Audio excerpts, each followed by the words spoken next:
humanitarian and disaster assistance. Di ba po? That was your number one concern sa lahat ng press release. Yes, Madam. I am simply curious because I'm very familiar with the sites.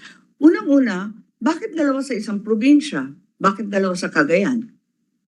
Number one po yung recruiting. Yung disaster sa Cagayan, alam natin na madalas na bumaha dahil yan ang pinakamalaking river system sa buong Pilipinas. Pero bakit dalawa? Ma'am, kasi po yung nakita natin, yung Camilo Ocias is basically an naval base.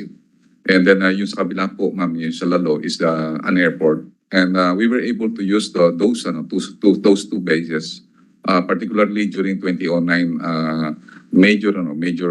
All due respect, Yusek, in no listing from the UN or from any of the other climate authorities, is Cagayan the number one province in disaster risk or vulnerability? What does Cagayan have to? Ma'am, actually, I just met with the UN HCR representative. I informed me that out of many countries that had been chosen for climate change mitigation, the Philippines is one of the four. We're aware of that. But within the Philippines, there are also provinces that have been hit by typhoons, volcanoes, and others, largely on the eastern sector. And we're all fully aware of that. For example, why is Giwan Samar, which the United States used during Yolanda, not on the list? It is clearly among the hardest hit among the provinces, and yet we seem to have forgotten the military base that was utilized by the Americans during Yolanda. Bakit po hindi kasali yan? Samantalang doble-doble yung Cagayan.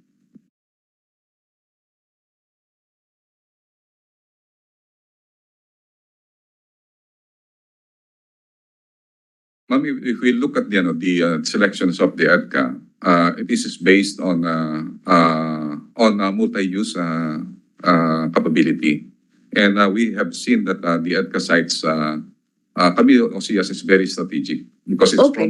fronting. I agree. Yeah.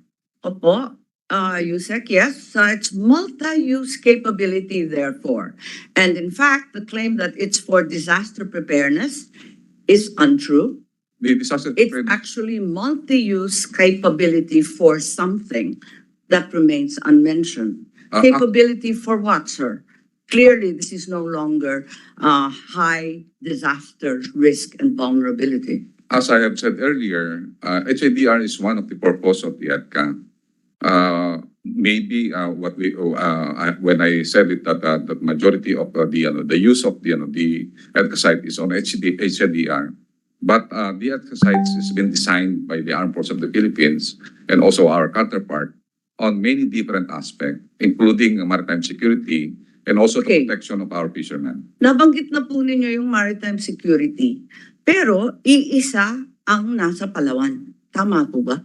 We have two in Palawan, Madam. Dalawa na. Yes. Yung original sa 5 at yung ikalawa na binanggit sa additional 4. Tama po ba? Yes, Madam. So yun yung maritime security. Yes, Madam. Paano sa kabilang sektor? Bakit wala? Kasi kung disaster at maritime security, bakit wala tayong base sa eastern sector? Nakita ng when we select yung Wala ba tayong pakialam sa illegal claims, the incursions into the territory on the eastern side of the Philippines? Wala na tayong pakialam sa iba't ibang lugar Ma'am, ang ano po natin, facing the Pacific? ma'am, what we have in mind during our discussions on the strategic development of EDCA basically kasama rin po yung tinatawag natin yung mga claims natin, including sa Okay. sites. Pero alin sa 9 sites ay east-facing, Pacific-facing? Kasi yun ang pinaka-climate vulnerable Yes, at yun talaga ay may claims din, di ba? yes, Madam. In fact, ang pinaka Kaya nga, so aling kampo, banggitin po ninyo yung east-facing, nakasama sa EDCA po. ang talagang dinedevelop po natin sa ating military basing is one is yung Camilo Osias. Second is yung sir, yung Camilo Osias, please, for the enlightenment of everyone, Camilo Osias is located where po? in Santa Ana, Cagayan. And then also we are developing Kasiguran. I don't think either of those is east-facing. Perhaps you can mention Kasiguran Isabela, is facing po, Aurora po siya. Aurora, and Yes, yes, Isabela. And also, we are in talks with Governor Villapuerte because he is offering the areas of Camarines Sur. Yes, but to date, they have not, in any listing, be considered a priority. Is that correct? They are considered a priority. Pero wala sila dun sa Siam. Hindi dami-dami yan, halos 10 yan eh. Wala namang Region 8, wala namang Region 5. Sila naman ang talaga nakatumbok dyan. That's a future for consideration, madam. So therefore, maritime security is not so much a consideration either, even as disaster isn't. No. What about counterterrorism? Meron ba tayong base na nabanggit na nasa BARMS sa Mindanao? Meron po tayong existing po na meron tayong rotational base. Nandun sa EDCA? Wala po sa EDCA, ma'am. But, Kaya nga, pero sabi mo, ang EDCA ay para sa disaster, maritime, and counterterrorism. Kung counterterrorism, ikaw mismo, veterano ka niyan, sigurado masasabi mo, ang pinakamatindi, dyan sa BARM pa rin. Kaya, nagtataka po kami, ba't wala sa BARM? Sa Mindanao po, ma'am, meron po tayo sa Lumbia. That's the EDCA site. So, nasa CDO yan yung lumang airport. Alam naman natin yan. Nakakatakot na. It's only 8 kilometers from the center of the city. Pero having said that, that's not BARM. We have an existing kaya ma'am di namin nag-ano na sa BARM because we have existing camp rotational basis dito po sa Zamboanga, which is basically strategically located, and also we have extension arrangement in Cotabato City, madam. Okay, but all of these are outside of EDCA, hindi po ba? Yes, ma'am. Our arrangement with the MDBSCB. Because in our counterterrorism effort, it is governed by MDBSCB arrangement. And No, our arrangement, we're here hearing EDCA po. So let's just stay with the topic, which is EDCA po. MDT covers a whole range of topics, as you know better than I. yes, madam. Okay, so I'm very interested about this because the choice seems to be random and no longer purposeful with regard to the modernization of the AFP, which at the end of the day is what we are all here for. Madam, the instruction of the president is for us to prepare for external defense. And with that, we are trying to really allocate some resources and our modernization program on the northern side. If you look at the configuration of the armed forces strategy, our vulnerabilities is in the north. In the north? And then I also come south. from the north, sir. I don't feel very vulnerable. Our fishermen in Cagayan and the Ilocos Seas are not being harassed by anyone. Madam, if you look at the defense strategy that we will be having, if we are interested on our maritime security, our northern part is very, very weak because considering that our defense. So we have given up all claims, east sector and west sector in the Philippine seas. Is that correct? We are now obsessed with the Taiwan Straits. No, madam. We are still concentrated on the West Philippine Sea. Because at the end of the defense of These the are West, very contradictory statements, Yusek Galvez, but I will await your submission and perhaps we can move to other topics as you suggested earlier. yes, madam. You will just submit. Yes, Senator Gatchalian, please. Madam Chair, thank you very much. Was listening intently to the discussion. And just as a basic question, Madam Chair, I also noticed some of the locations. No, for example, the Bicol area, Region 5, is a calamity-prone area. We all know that's the gateway to typhoons. And I noticed that Region 5 is not present in terms of the EDCA sites. So as a basic question, may I ask, how are these sites chosen and what are the criteria in terms of choosing those sites? Just as a basic question so that the public may understand what is the thinking process in choosing the sites and what are the criteria laid out in terms of choosing the sites? Basically, major considerations on choosing the EDCA is the total defense of the archipelago, Mr. Senator. And during our deliberation, normally the deliberation is being undertaken a whole year round on the MDB-SCB. And with that, we have seen that our former EDCA sites are located on the inner portion of our country. And looking at the vulnerabilities, the possible vulnerabilities that we have, we can see that our vulnerabilities are located on the northeastern side in terms of maritime security.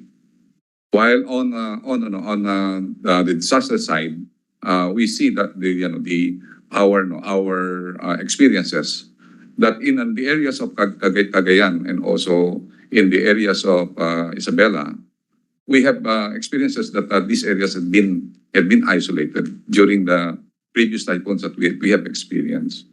In Region 5, in fairness with the LGUs present, we have a lot of protocols that have been fully implemented in Region 5. In fact, Region 5 has become a model in our disaster relief operations. That's why when we deliberated with our counterpart with the deliberations of the armed forces through J5, the most vulnerable areas in terms of maritime security, in terms of our protecting the maritime interest, included the Benham Rise, and also the West Philippine Sea. We saw that there is a need really for the immediate designations of 3 sites on the north and also another site on the far southeastern part of our country, which is Balabac. If you look at the configurations of the 4 sites that had been designated, Balabac and also Camposillas is the most strategic of all the EDCA sites that we have chosen, including the 5. Number 1, because Balabac is our SLOCs. I think Rear Admiral Jude, who gave us a lot of introductions of the SLOCs, really gave that importance. And on Camilo Osias in Camilo Osias in Santa Ana, Cagayan, it comprises both our Benham Rise claim and also the northern eastern part. If we also have the Camilo Osias, we can consolidate our forces for our future operations for disaster relief in Basco Batanes, because we have a lot of experience that Basco Batanes had been isolated during disasters. And if you also look at that's why we put a marine battalion there, so that we can also occupy effectively the 5 islands far north. So in our totality on the strategy on really defending our country, the 4 EDCA sites that we have chosen lately we consider that these are very strategic in terms of our detection, in terms of our capability to respond. Yusek, let me dissect some of your comments. No, first of all, you mentioned earlier that it's strategic, but strategic to whom? Is it strategic for us? Strategic for us. Strategic for us. For the U.S. Because I share the sentiments of for a good chairperson that if humanitarian and disaster response will be one of the core goals of this agreement, then common sense will dictate that the presence should be located in disaster-prone areas for purposes of quick response. No? For example, Region 5. And Region 5 is a perennial area that is being hit by typhoons. Admittedly, they have developed their own capability, but that's their own capability. No? And they developed that even without EDCA. My point there being is the other LGUs can also develop their own disaster response capability. What am I looking for in terms of this agreement is to supplement the capability of our local government units. Even though Region 5 is highly capable, but we all know that that area is really typhoon prone. No? It's always hit by typhoons. Region 5, Region 8, all the eastern seaboard provinces. So again, no, common sense will dictate that we should have presence there. And I've been there many times. It's really quite barren and quite isolated at some point. No? So we need logistical presence. That's number one. Number two, in terms of strategy, you said strategic. If it's strategic for us, then I would assume that the location will dictate the end goal. No? For example, if we are looking at capability building, I want to ask, Madam Chair, what is the end goal? How do we know that we have reached a point that we are already highly capable? How do we also measure interoperability? What point do we say that we are enhancing interoperability? At one point also, how do we measure also the strengthening of our AFP? Because these goals will dictate obviously the locations, no? Because the location is the heart, well, part of the heart and soul of this agreement. But the location really will dictate all of the activities. So my question is, how do we measure all of this? Number one. And then number two, at what point do we say that we have reached our ideal capacity building, our ideal interoperability? No, those are just basic questions so that we will understand fully the end goal of this agreement.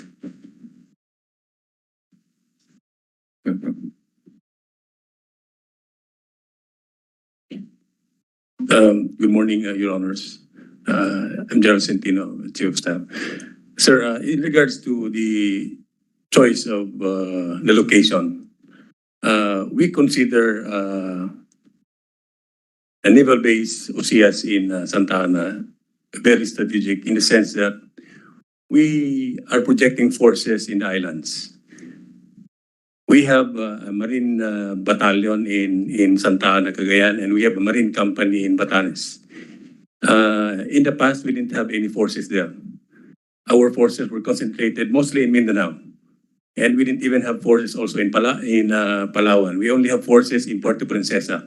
That's why we are projecting forces on the south of Palawan, a very strategic location wherein it's part of the Balabac Strait. And hence, by choosing Balabac and Santa Ana, where we have the naval base and the forward operating base of the Air Force in these two areas, we are able to strategically deploy our forces in these areas. But we all know that if that is the case, no, again, my common sense will dictate that we should have more presence in Mindanao, no? As considering that Mindanao has been quite unstable, both politically and also both cases of terrorism there. No? So I would assume the sites will be more relevant, no? in that area. That's why I'm looking for the end goal. No? If the end goal is to capacitate ourselves, to ward off terrorism, then I would assume that the sites will be located in areas that we need to strengthen our capacity. So I'm looking at the end goal, what we want, you know? Because that question will dictate on where do we host those sites. Yes, Your Honor. That's why in the past, we have more than half of our forces in Mindanao. And we still do have our majority of our units in Mindanao. And with our ability to reduce the internal security threat in these areas, we are in fact deploying our Marines from the south to the northern part of the Philippines. We have the Marine Brigade in Burgos, Ilocos Norte, to project also our forces in the islands, in Basco Batanes and in Itbayat, in Mabulis. Have you been to see them, General Centino? Yes, ma'am. A question. I was in, yesterday, I was in, Do you know how they are located? In Burgos, Ilocos Norte, it's Na- hardly a camp. yes, ma'am, because it used to be an army camp, but with a meager force there. Now we're projecting our forces up north. That's why we have a brigade, a Marine Brigade there, with a battalion in Cagayan, another battalion, Marine battalion also in Ilocos Norte. And we have now, General, I've been to all of them. Thank yes, you. ma'am. No, just in response to Senator Gatchalian, indeed, in addition to the personnel deployment referred to by our Chief of Staff, the reality is that if modernization were really our purpose, we would locate heavily in Bataan, where the National Arsenal to date makes a mere, 50% of the bullets required, really basic. And our shipbuilding is in dire need of restarting. If capacity was indeed the end goal, that's perhaps where we should be going. Any case, I would like to also inquire. I think in a news article last week, I'd like to address this question to Secretary Manalo. Question for now. Okay, Secretary Manalo, yes, you stated that the government has yet to identify the terms and references of the U.S. troops' use of the new EDCA sites. However, as early as February, Secretary Austin from Washington, D.C., said that you had deliberated not only on the sites, but also on the details of use. What is the truth? As of March, until today, we have been frantically writing letters to both the departments requesting a copy of the TOR, if any. Is there such a document as an annex, an addendum, an update of the TOR? Where is this new listing of 4 sites found? Thank you, Madam Chair. Yes, I confirm I did make that statement last week on the basis on the fact that really, as far as I'm aware, I've had no discussions on the terms of reference, and our understanding is when the 4 sites were located, the terms of reference of the sites, the use, etc. All of these still have to be discussed and agreed upon by the parties concerned, the U.S. and the Philippines. So as far as I know, we have not gone into any details. The only development has been the announcement of the 4 new sites. So I expect that we will still have to enter into talks on the terms of reference for the use of these new sites.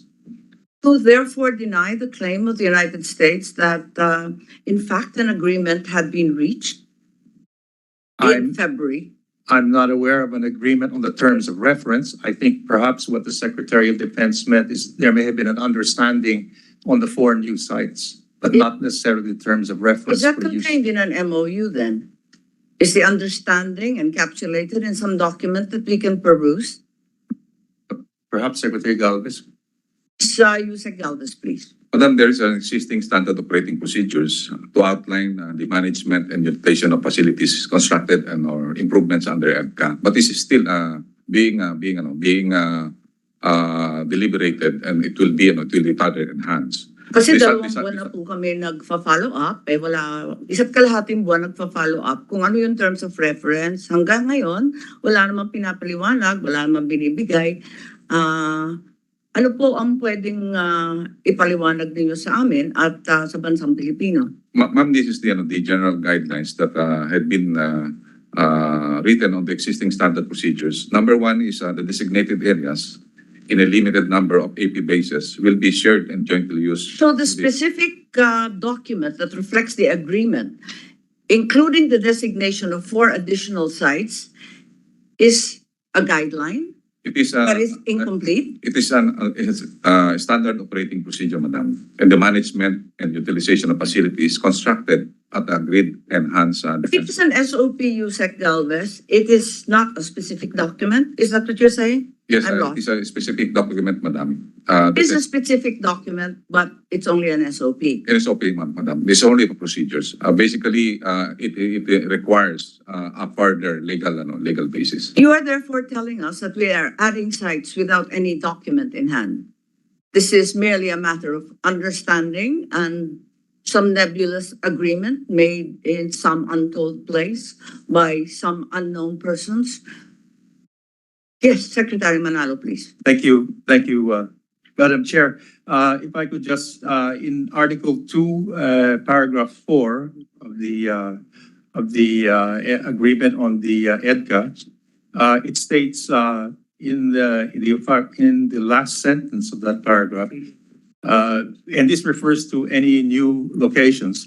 It says that such agreed locations may be listed in an annex to be appended to this agreement.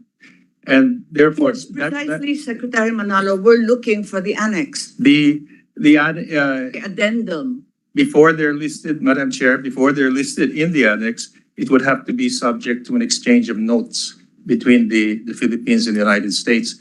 And we're Sabi na po ninyo at nasabi din na itong balikatan na nagsimula nung isang araw, bahagi na rin itong effort na to. Pero hanggang ngayon walang kasunduan. well, Madam Chair, Di ba nakakatakot na nagdadagdag at nag-uumpisa tayo, nagpapaputok ng javelin at kung ano-ano pa, ngunit wala tayong kasulatan, anumang papel, anumang kasunduan at pagkakaintindihan? Well, Madam Chair, as far as at least the EDCA is concerned, we of course would be happy to provide the annex, but any addition to that annex would have to be accomplished through an exchange of notes. We're still discussing with the United States on the substance of the notes. Once that's Confused. There is an annex, but it's subject to an exchange of notes, or there is no annex, which is why you have not been able to provide the committee with a copy. Which is it po? Madam Chair, there is an annex to the EDCA. And once we have agreed on an exchange of notes, we would be adding to that annex the new locations. But we're still in the process of negotiating the substance of the notes with the US. Once that's agreed, we will then have an exchange of notes, and then that will be included in the annex to the EDCA. And I would be happy to provide the annex as it exists now, so that whenever we agree on the exchange of notes, we will have an idea of the additional sites to be included in the annex. But any annex you provide us at this point will be incomplete and unverified, given that the exchange of notes logically precedes the finalization of an annex. So what is the point of a draft annex, sir? It's not a real annex. Chair, the annex actually exists, and it includes the 5 sites.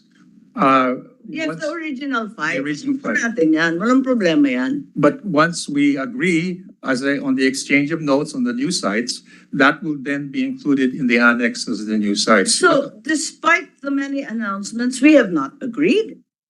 Or have we agreed? We've agreed in sentiment and in principle, is that correct? But we have not agreed in writing, therefore it is not binding.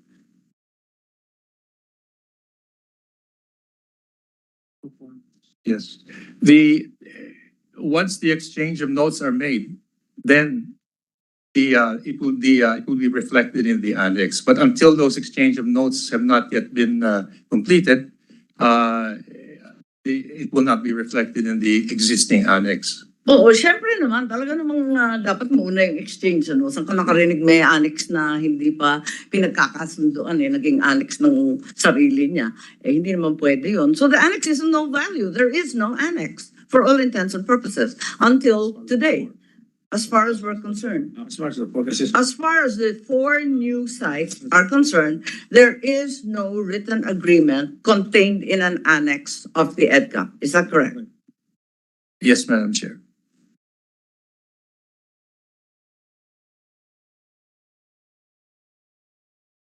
So what is the guiding document? It appears that you're already ratcheting up activity in all these sites. You're deploying personnel. You are making announcements and shifting the entire national military strategy to external aggression, and yet there is no agreement to speak of. What exactly are we doing, sir? Well, actually, we will not be able to include in an annex until we have the exchange of notes. At the moment, there are no activities in connection with the 4 new sites, because those cannot begin until we have actually made the exchange of notes, agreed on them, and then included in the annex, which would most likely provide the nature of the activities in the new sites. Okay, having established that there is in fact no annex, no addendum, no update, no additional amendment to the original EDCA, is it likely therefore that the terms and conditions of use of these 4 additional sites will be similar to those of the 5 original sites? Isn't that logical? Are we allowed to assume na pareho lang yon? Parang tuloy-tuloy lang. Sabi nga niya, addendum lang naman, dadagdag lang naman yan. So pareho lang, di ba po?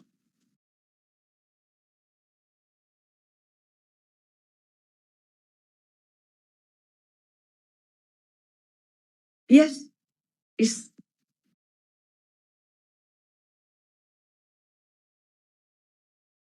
It's a very simple question.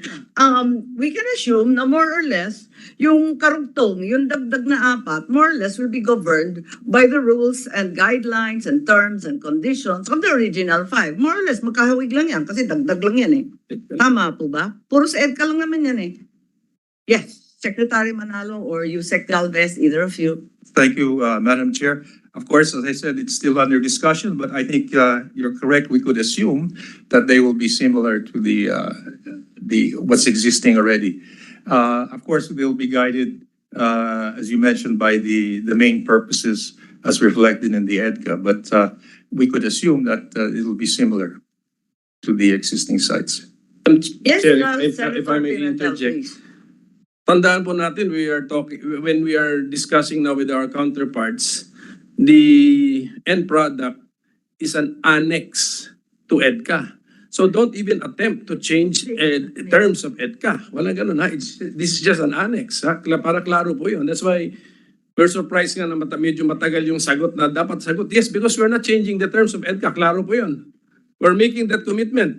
No matter how extensive the discussions are on the 4 sites, there will be no attempt or desire or intention to change any word in EDCA, the agreement. Tama. Tama. The end result is an annex. Okay. Which is, sa mind ko, an annex, it will be an extension of a list. Tama. Okay. Ganun. Okay pa.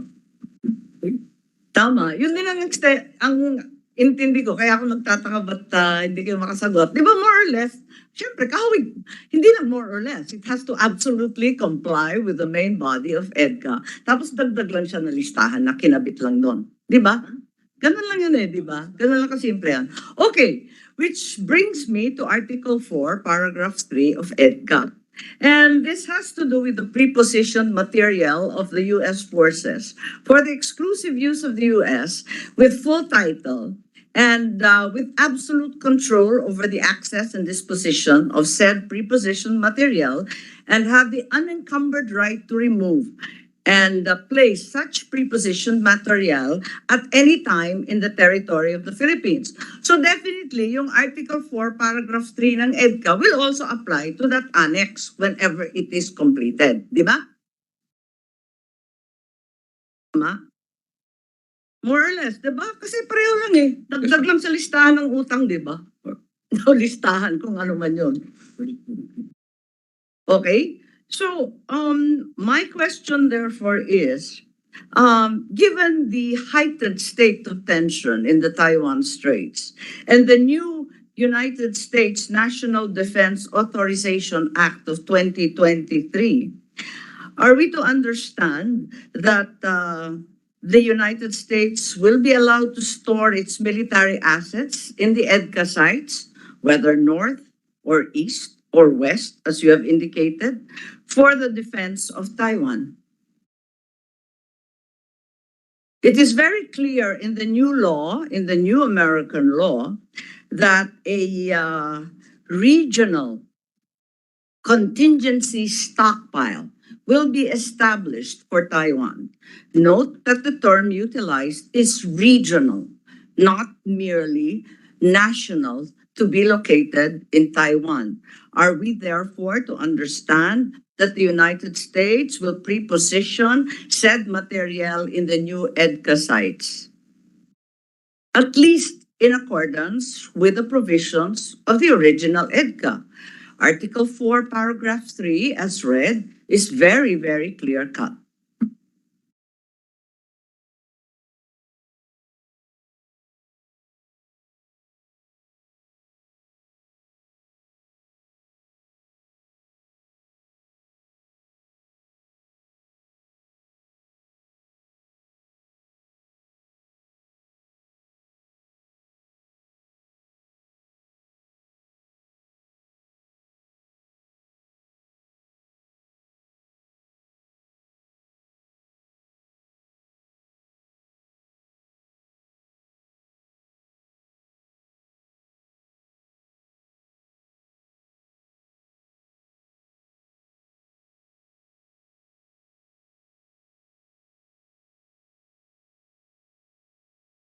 Hindi po kasi, ang problema, nagbago na kasi 'di ba yung mga batas. May bagong batas sa Amerika. Ito nga yung National Defense Authorization Act, itong ENDA, na alam natin,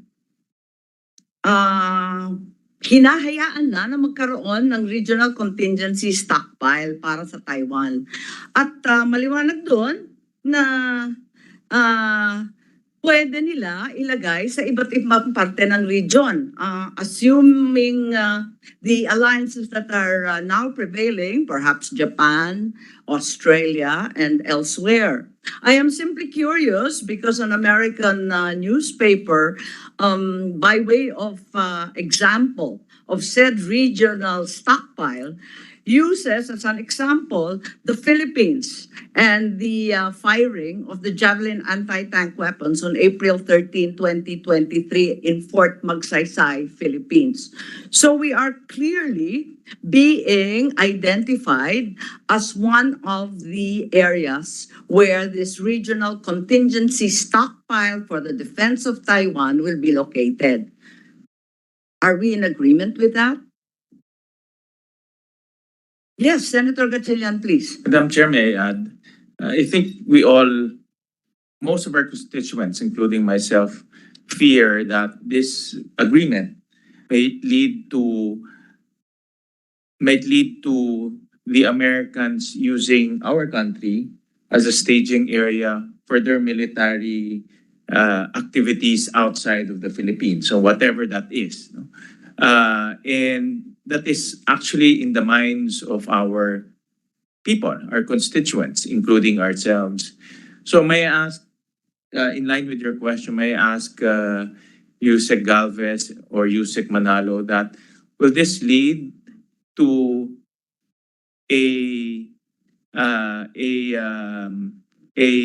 will this lead to something that the Americans let me rephrase my question. Will this lead to the Americans using our country as a staging area, as a jumping point for their military activities outside the purpose of EDCA and outside the purpose of the MTD? So I think that is a very important basic question to answer, because a lot of our constituents fear that the Philippines might be embroiled in matters that does not concern us. And we also fear that the Philippines might be used as a jumping point for military activities outside of what this agreement intends to do. So let me just ask that basic question, Madam Chair. Secretary Manalo, please.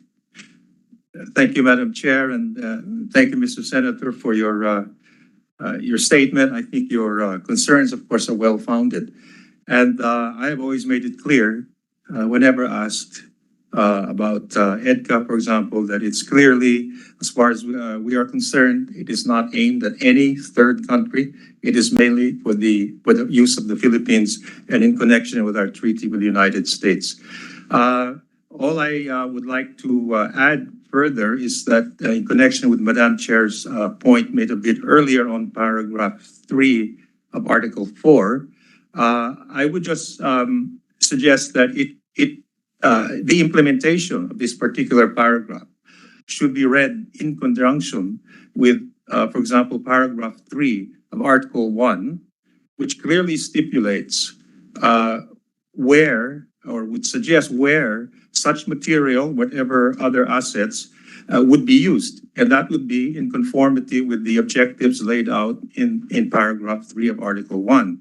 In other words, for security cooperation exercises, joint combined training, humanitarian assistance, and any other activities as may be agreed upon by the parties. So whatever new activity that could arise would have to be subject to agreement by both parties. So I think there's no automatic interpretation to this paragraph under Article 4. It should be read in conjunction with the purposes of the EDCA itself in Article 1. And one of the key points there also is that it would require the consent of the parties. So perhaps that's what I could add to the questions raised this morning by the honorable senators.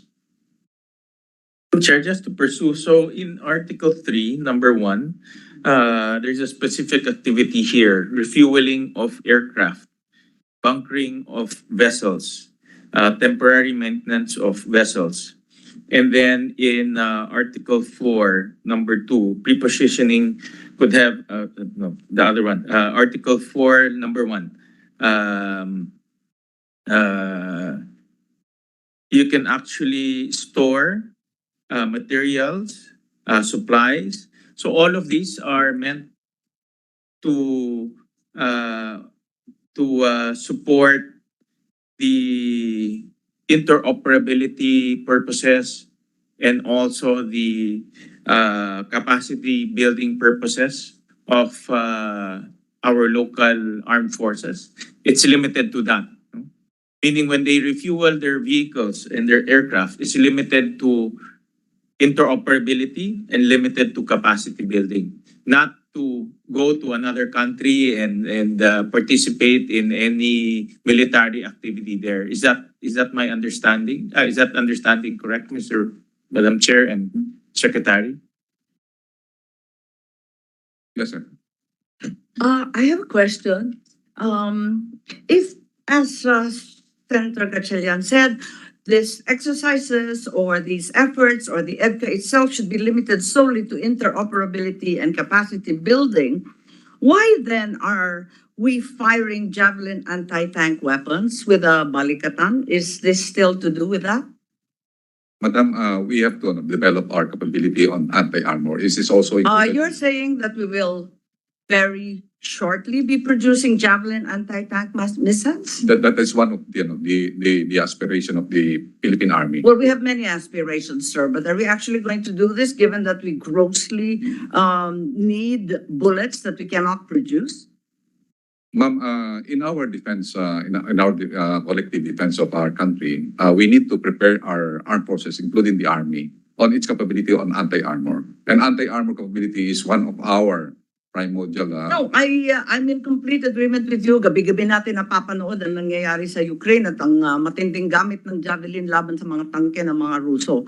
Kaya lang, kung talagang interoperability, modernization, capacity building, para namang ang layo naman sa kakayahan natin sa ngayon. That's why, ma'am, at the early stage, they're being trained because we are planning to acquire the Javelin. Okay. Senator Pimentel?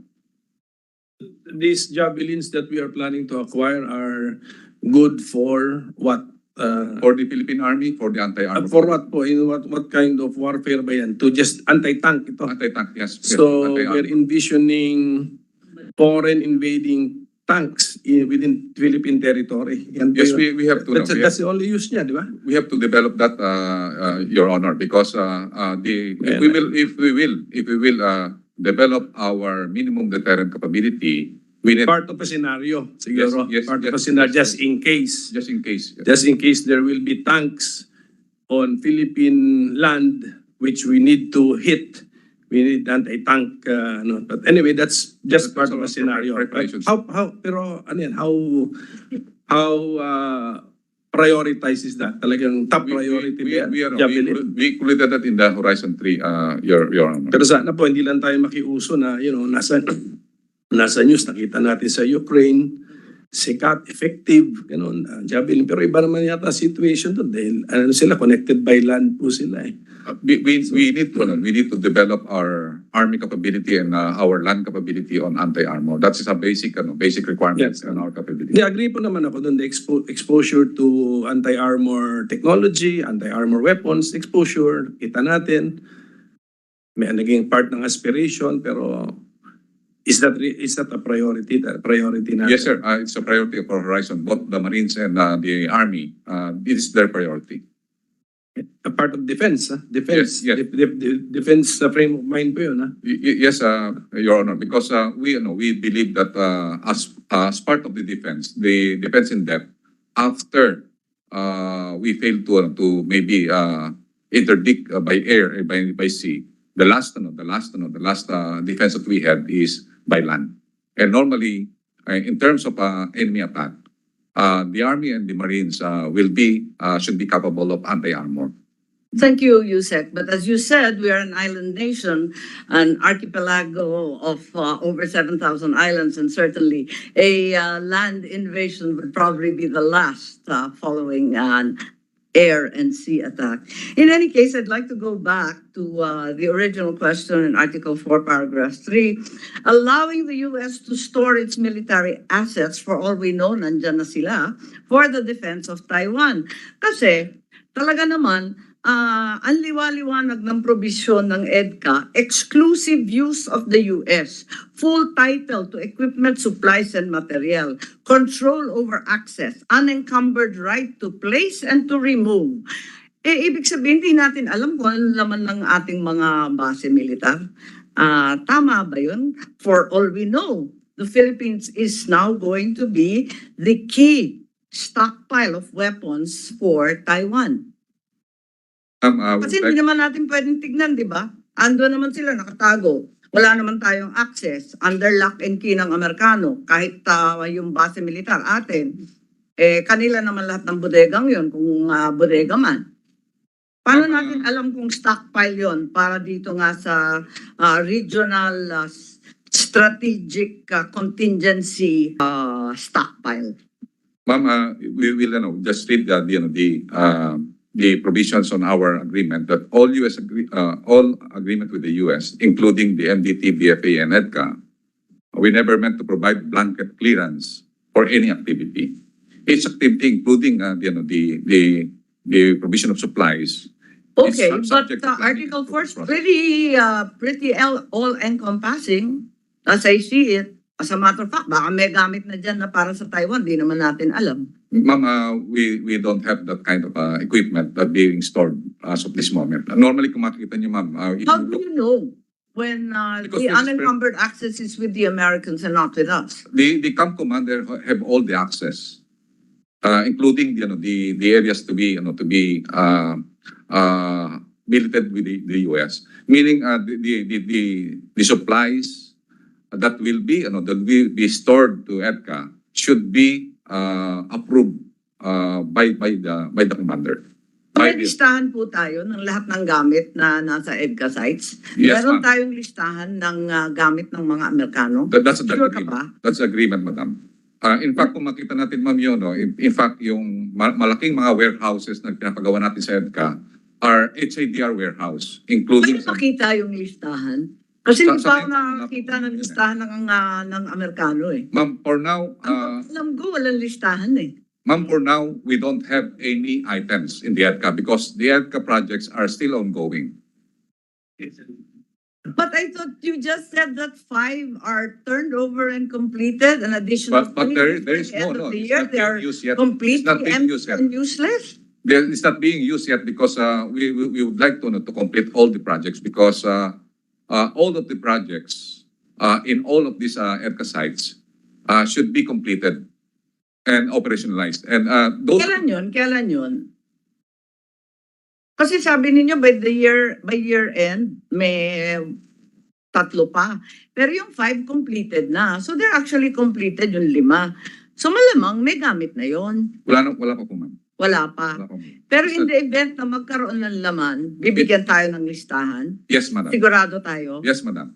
Okay. At alam natin ang linalaman ng lahat ng mga bodega at Yes, lugar doon. Yes, madam. Yes, Senator Pimentel, please. Hindi, nag-worry lang din po ako dun sa sinabi po ni Yusek Galvez. So, 5 plus 4, 9, gusto nyo muna kumpletuhin lahat ng nakaproject sa 9 bago natin magamit kahit isa sa...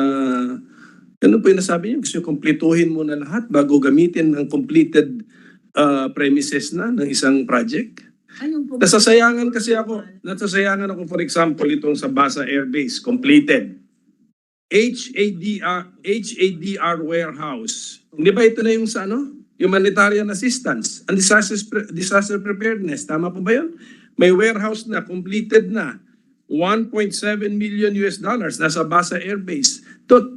Wala tayong balak gamitin yun until makompleto lahat ang sa 5 or sa 9?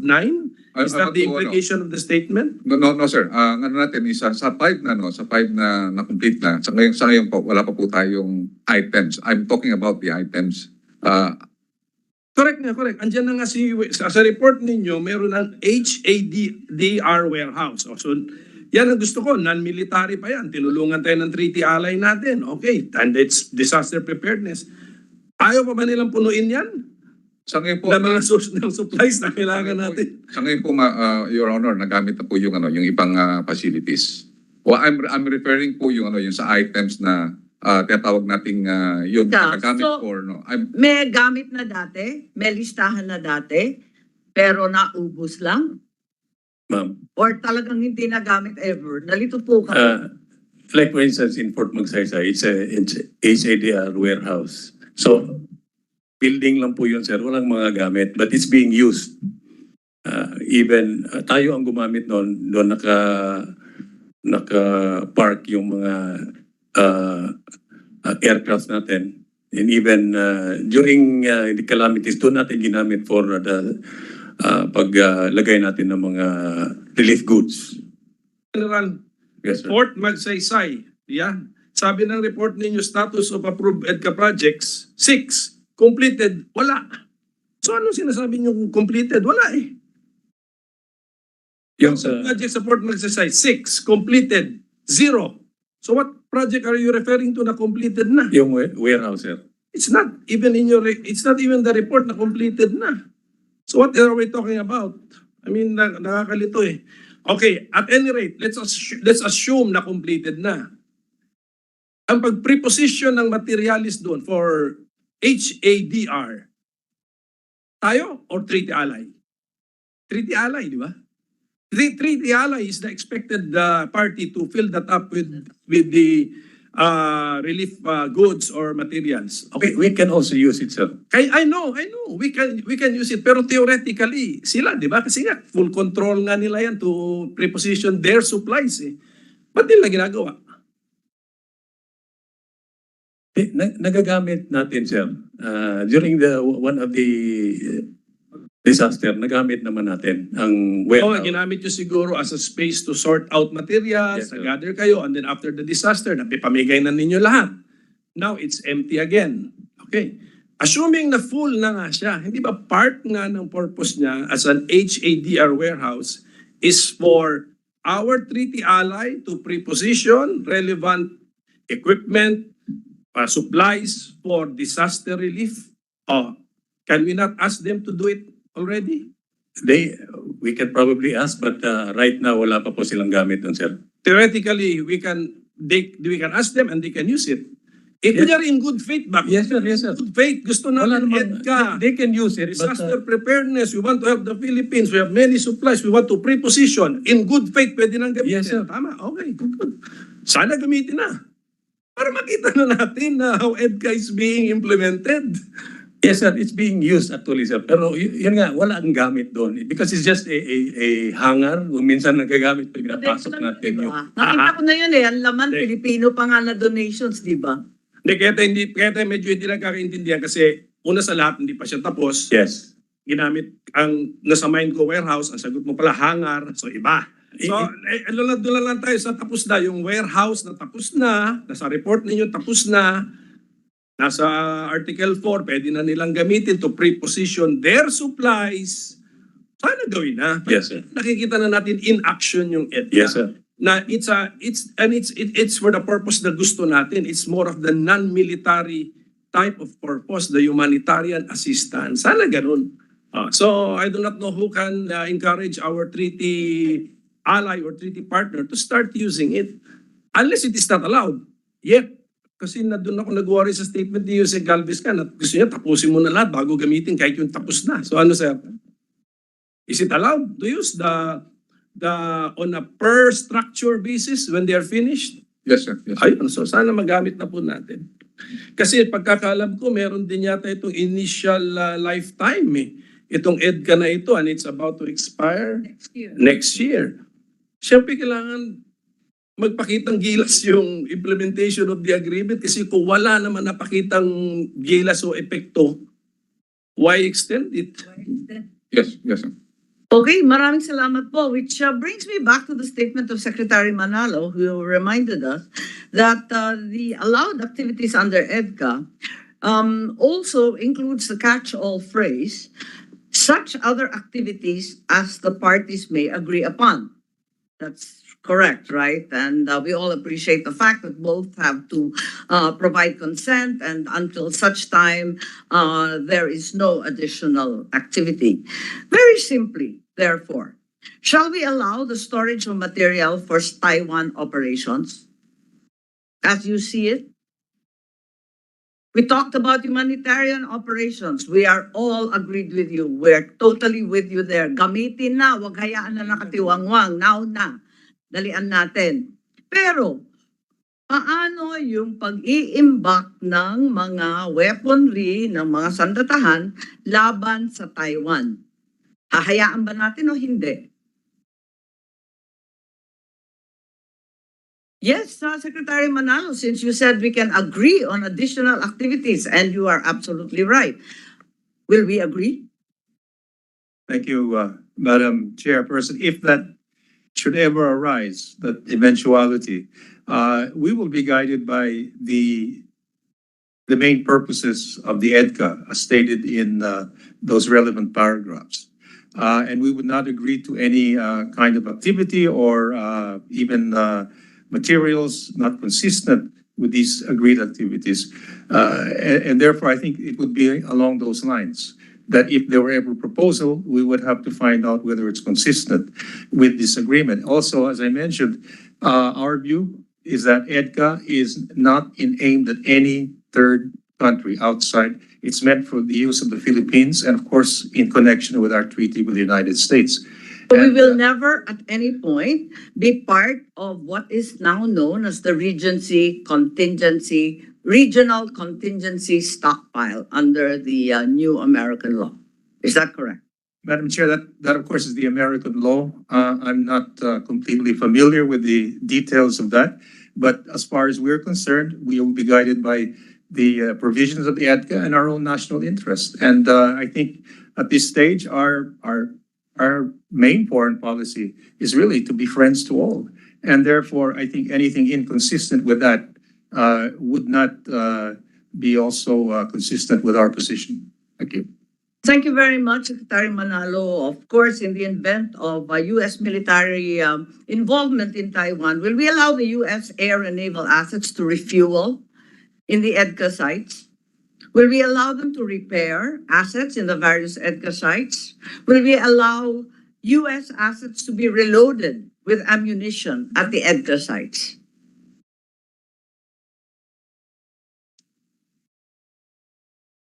Consistently, we would not. Is that correct, Secretary Manalo?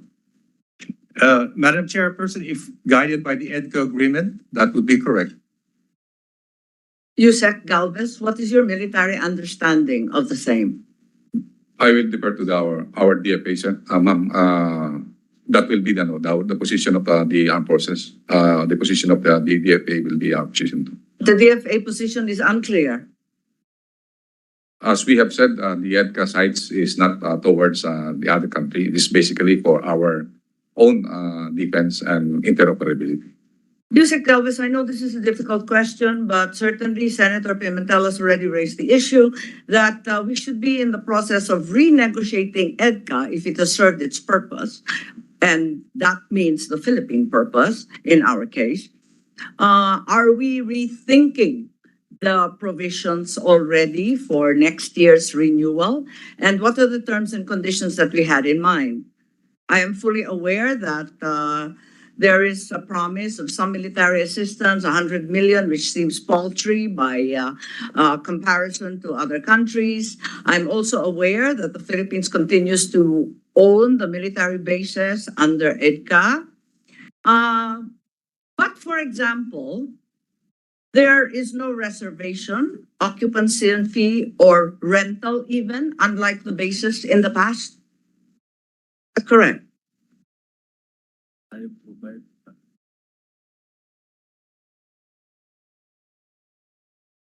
Yusek Galvez, please. Wala namang upang binabayad, di ba? Dati-rati, sa Clark, sa Subic, yung mga American bases, naningil yung ama ko ng renta. At saka kada 5 taon, magre-negotiate. Meron ba tayong ganon? Ang nabasa ko po sa EDCA, libre sa Amerikano. Libre lahat, bayad pa natin yung tax, ina-absorb lang natin, binabayaran pa natin ang kuryente, tubig, at lahat ng gastos nila. Tama po ba yun? Madam Chair, the way we are implementing it right now, sir, is they can use the facility for free, sir, because for free, man, because anyway, they are the ones who funded the construction of the facility. But in terms of Kaya pa nga, sabi mo, 5 out of 21, Yes, ma'am. Yes, kaya yes, ma'am. naiinis Out na of tayo. yes, Tapos ma'am. bayad pa tayo ng bayad ng kuryente, tubig, wala pang binabayarang upa. as far as the utilities, ma'am, we are the ones paying the utilities for our own use. But if for the US use, they will be the one to pay for their use. Ang Yes, sir. hindi ganun ang pagkasabi sa akin ng mga Amerikano. Sabi, binabayaran daw natin, ang babait daw natin. Hindi po, ma'am. Okay, Hindi po, ma'am. sabi We're not mo the eh. ones paying for their Okay. Magtatanong rin ako, meron ba tayong fuel na binibigay sa kanila? Kasi yun ang sabi nila, pinagmamalaki nga nila, ang bait daw ng Pinoy. Ma'am, it's part of our existing agreement as the mutual logistic support agreement. They can get fuel, but they have to pay for the fuel. O sabi mo ha? Yes, ma'am. Okay, tapos meron din dati under the military base agreement, di ba? May binabayarang upa. Tapos lahat ng gastos nila, absorb nila. Maliwanag yun eh. Tapos ito, yung mga per diem sa uniformed officer of the day occupancy, yung non-uniformed intel officers, commerce officers, binabayaran ba yan nila pag inutusan nila or mutual din yon, atin na yon? Ma'am, as far as we are concerned in the armed forces, we have the assistance in kind. So for JUSMAG personnel who are here, we're paying for their utilities and salaries because that's included in the military assistance agreement. Binabayaran natin yung American officers. No, ma'am. Yung Sa mga atin. Pilipino po na Yung Pilipino, staff nila. tayo rin nagbabayad, pero ang JUSMAG ang nag-uutos. Tama? Yes, ma'am. Yes, ma'am. Yes, ma'am. O so, ina-absorb pa natin yung mga inuutusan nila Filipino officers. Tama? Sasabi mo lang eh. Pinapasweldo po natin yung Tama, ma'am. Yes, ma'am. Yes, ma'am. pinapasweldo, Yes, tama? Yes, ma'am. Tapos, may requirement ba tayo na yung pagkain, halimbawa, yung mga kasangkapan, yung mga personal use, dapat bilhin sa Pilipinas? Hindi ba ini-import halos lahat? Walang pakinabang yung komunidad. Dati yun ang dinadaing, di ba? I'm not aware of that. Eh, sa Zamboanga mainit yan, di ba? Na pinag-uusapan dati, pinag-uusapan din sa iba't ibang lugar na imported lahat. Walang pakinabang yung mga mangingisda, yung mga iba't ibang nagtatanim. Wala naman mabenta sa mga Amerikano. So halos wala silang pakinabang doon. Totoo ba yun?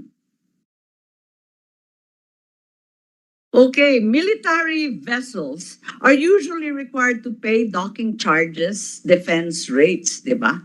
In other countries, I've seen it in other defense agreements. Wala naman tayong sinisingil na docking fees, di ba? Kasi mutual lahat yan. Tama?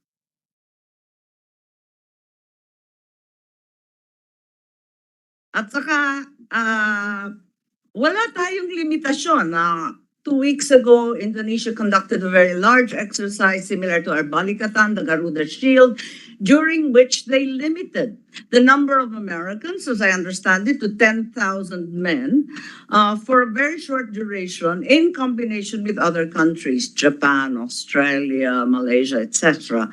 In our case, may limitasyon ba ang bilang ng mga sundalong kano dito sa atin? Wala, di ba?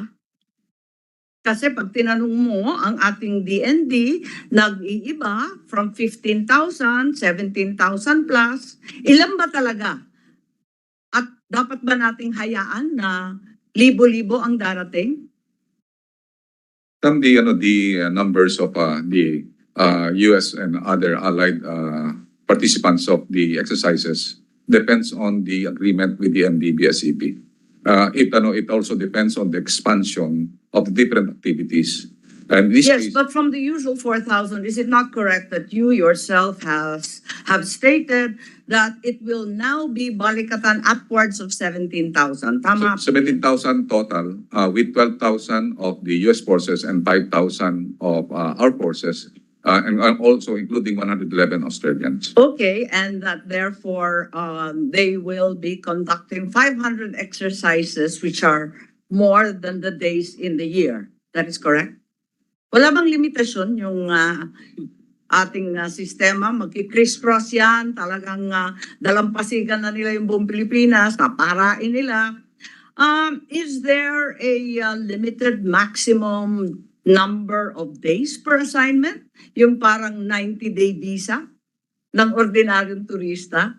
Wala. Ma'am, as we Kasi alam ko yung sa Indonesia, ang higpit-higpit, tayo, pwede silang manatili rito habang buhay. Madam, the exercises is being designed on the MDBSEB and also the duration of the training. So meaning if the interoperability training requires 15 days, the training will be 15 days with certain amount of personnel. In fact, we have some exercises that involves Army to Army, Navy to Navy, and Air Force to Air Force, and Marines to Marines. Kinatatakutan lang po natin. Napakadalas naman yata to 500 exercises in 2023 alone with 17,000 men.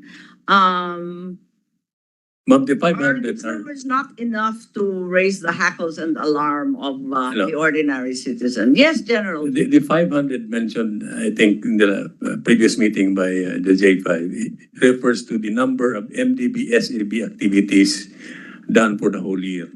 So mga meetings and coordination meetings with the counterparts.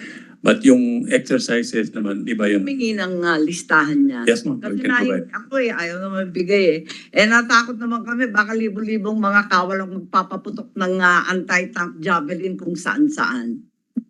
These do not refer to the training activities. Itong 500. These are MDB-SAB activities that we regularly do year in, year out. We will keep this in executive confidence if necessary, General, but please can we be provided a copy of said list? Because until today, we have not seen any copies, nor have any indications been given of any limitation on foreign military personnel in Yes, ma'am. our shores in terms of actual quantum or duration of stay. Medyo ka ba? Last but not least, since nga sabi nga natin, i-renegotiate naman itong EDCA at yung iba pa, pwede naman pakiusapan, bekenemen, sabi nga ng bagets, bekenemen, pwede ba isingit na yung rule of law, sundan kahit naka-shore leave? Pwede ba ilagay yan para mawala na yung ating laging problema dyan sa pinagagawa pag shore leave?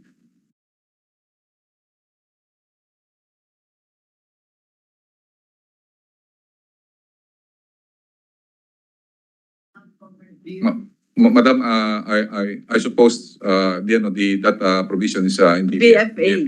Pero walang sinasabi doon na shore leave. Naisip ko lang. Kasi pag, syempre, tulad ng sinabi mo, kinakailangan intindihin natin ang buong konteksto ng MDT, BFA 1, BFA 2, ngayon yung EDCA. Mapagkakataon tayo ngayon dahil nga next year may makabagong EDCA. At siguro, pwede naman siguro, bekenemen, sabi nga ng tao, humingi ang Pilipino ng konting tulong. Dahil yung $100 million, talagang sukli lang yan kung ihahambing sa ibang lugar. Gandahan naman natin yung negosasyon natin konti. Madam, $200 million is only the initial. 100. 200. Naging 200 na ba? Kasi ang announcement ninyo, 100. For the EDCA is 100 plus the additional 100. Kasi 82 plus 18 lang ang nababasa po namin. Pwede ba magkaklaruhan? Kasi there seems to be a lack of transparency and reluctance to share information. Ma'am, yung 100 po na yan is intended for the HADR helicopters. So yung three HADR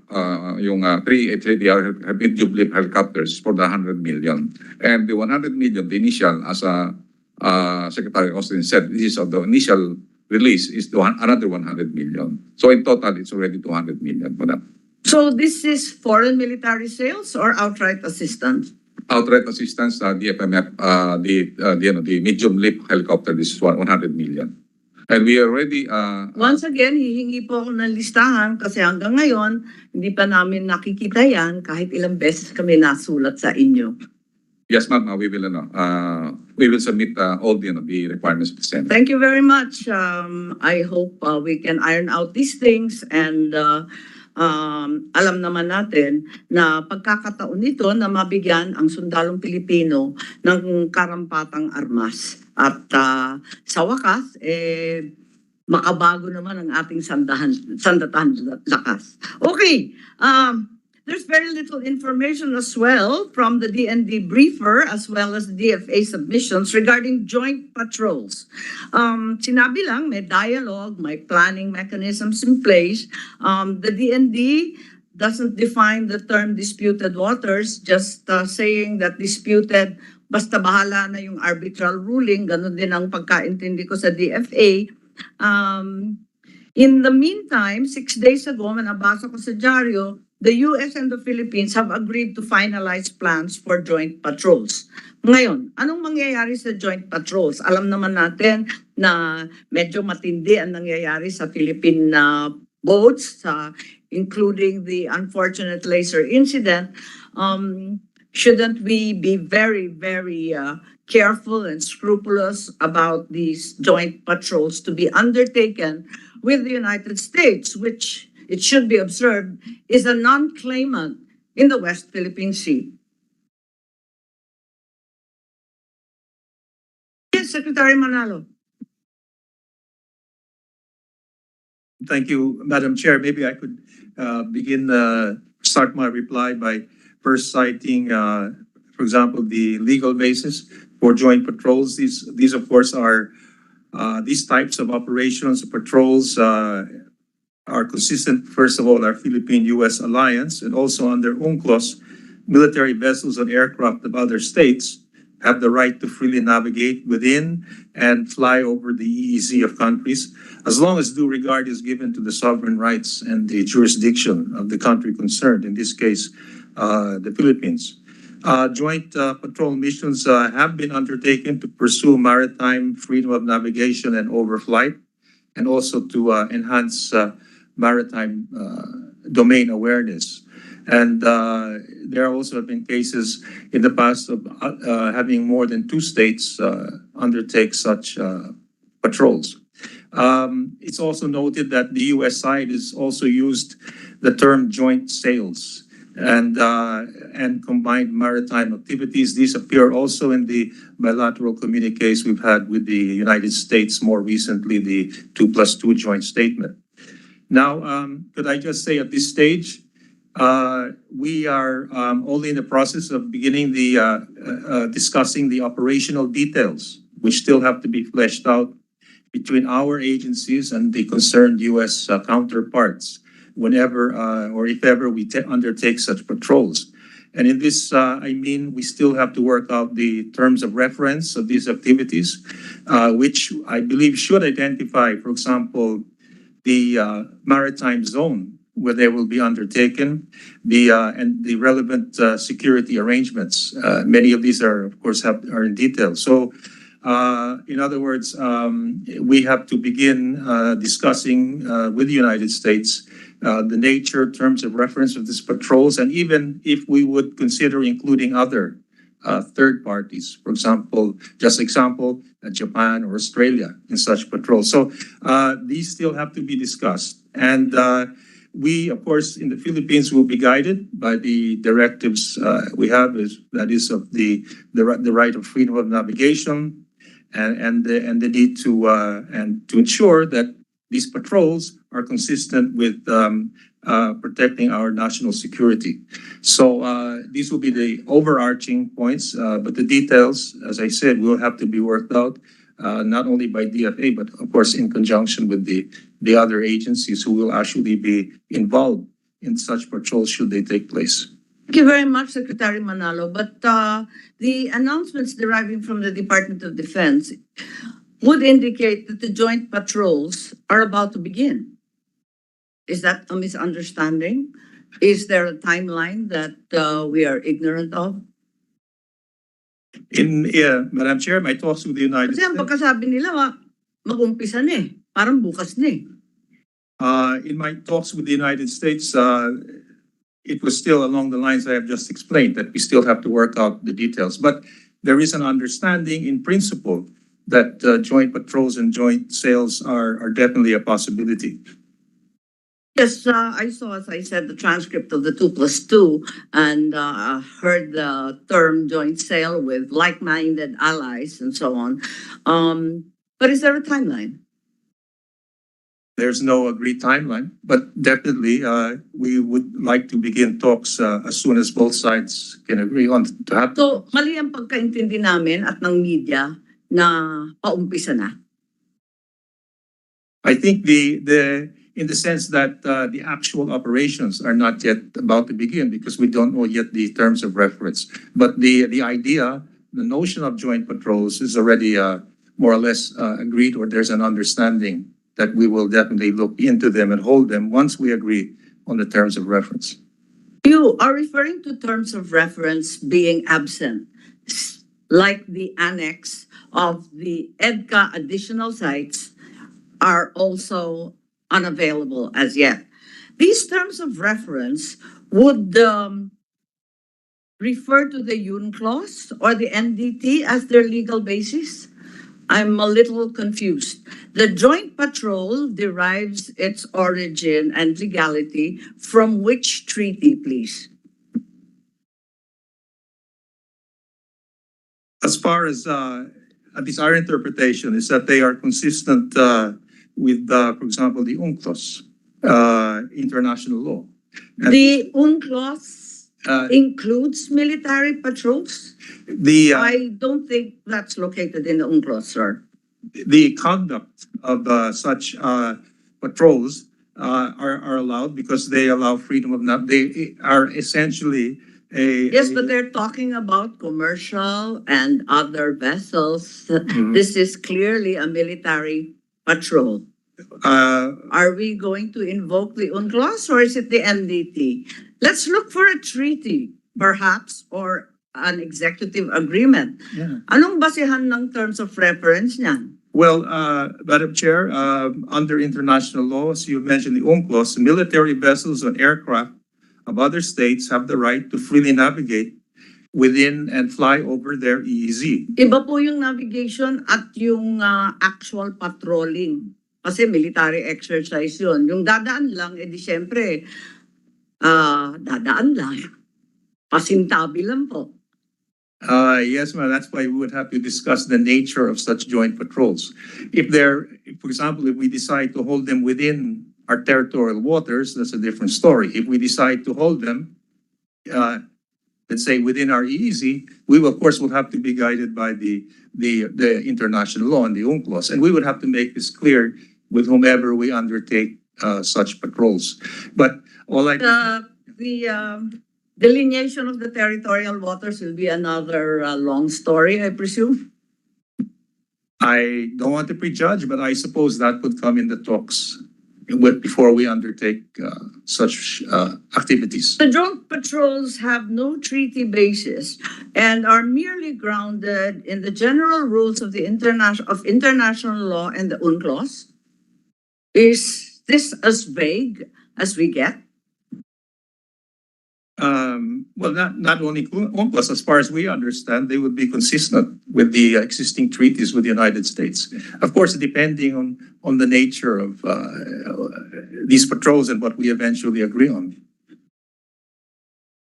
Are you therefore saying that it's the MDT that will be the basis of the terms of reference? Let's just be clear.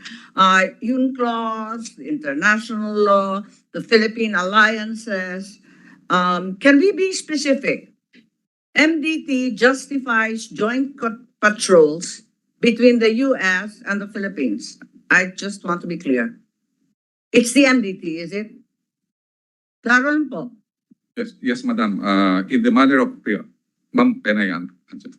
Yes, This is, Yusek Galvez, please, let's help us. Please help us here. This is, I think, the Supreme Court ruling that in the manner of terms of activities which provide for a broad scope of engagement with the U.S. may include exercises, patrols, or any other activities.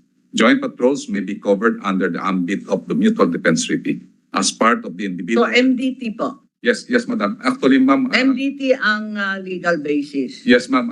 Actually, ma'am, nagkaroon na po tayo ng joint patrols in 2014. That's correct. Yes, ma'am. So, therefore, ang sinasabi natin, yung MDT covers the Taiwan Straits. I believe it was Senator Pimentel who said that was an inordinate stretch when you cover the Taiwan Straits. In the 3 joint communiques between China and the U.S., it repeatedly acknowledged that Taiwan is part of China. I believe we were one of the very earliest nations to accede to the same one China, two system policy. And the reason I ask is because if the NDT is the starting point of the joint patrols, are we therefore saying that there is now a question about Taiwan being a part of China?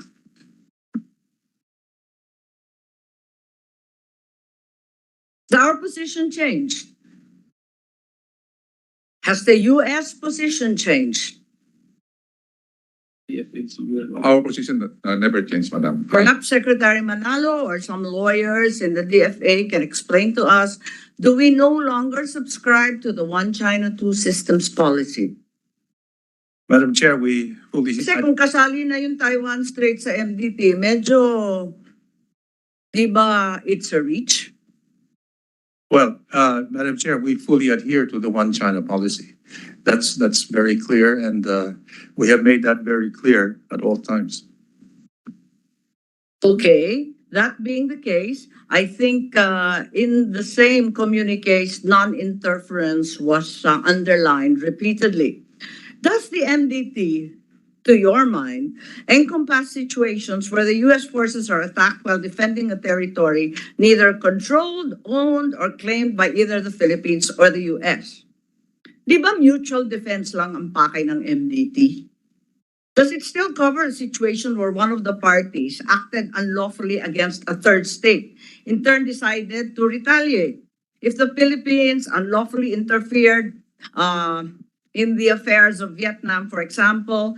Therefore, it is an unlawful act. Vietnam attacks the Philippines. Would such an incident legally oblige the U.S. to help the Philippines under the NDT?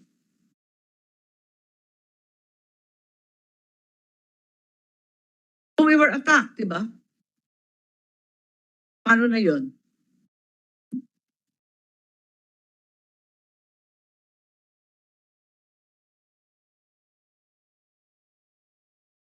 Pero tayo nag-provoke.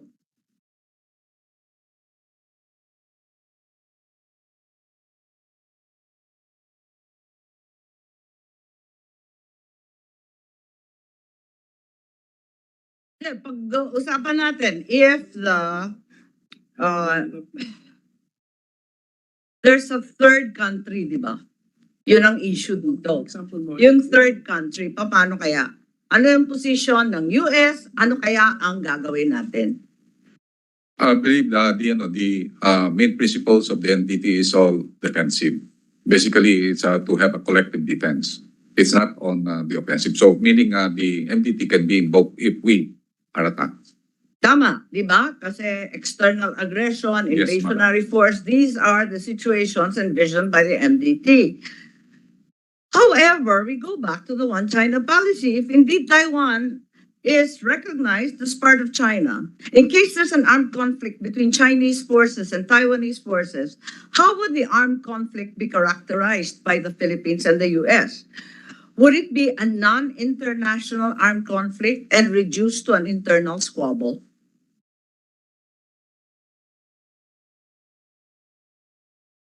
As far as we are concerned, if there is an attack on Taiwan by the Chinese forces, our main goal is really to first look for the welfare of our OFWs in Taiwan. That's our primary goal, and we have also talked to our counterpart that that's our primordial concern. That's why the EDCA sites that we have considered, those who are in the north, we considered also the tensions that we are having right now on North Korea. With all due respect, Yusek, I was in NOCOM a little over a month ago. They have no idea how they are going to evacuate 200,000 Filipinos in Taiwan back to the Philippines. Batanes, LGU, has no clue what to do. That's why we are preparing, Madam.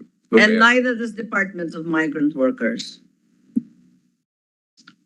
As we all remember, Madam, there is a tension. They're embarking on all sorts of international agreements, and yet we have not deliberated upon the welfare of Filipino nationals in an area of escalating conflict.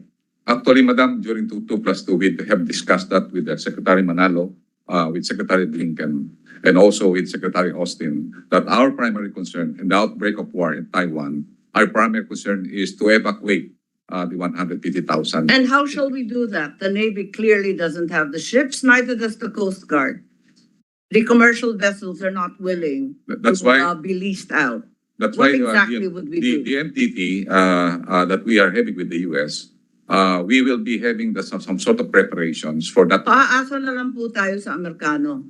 We Wala are- na naman yung modernization, wala na naman yung capability building.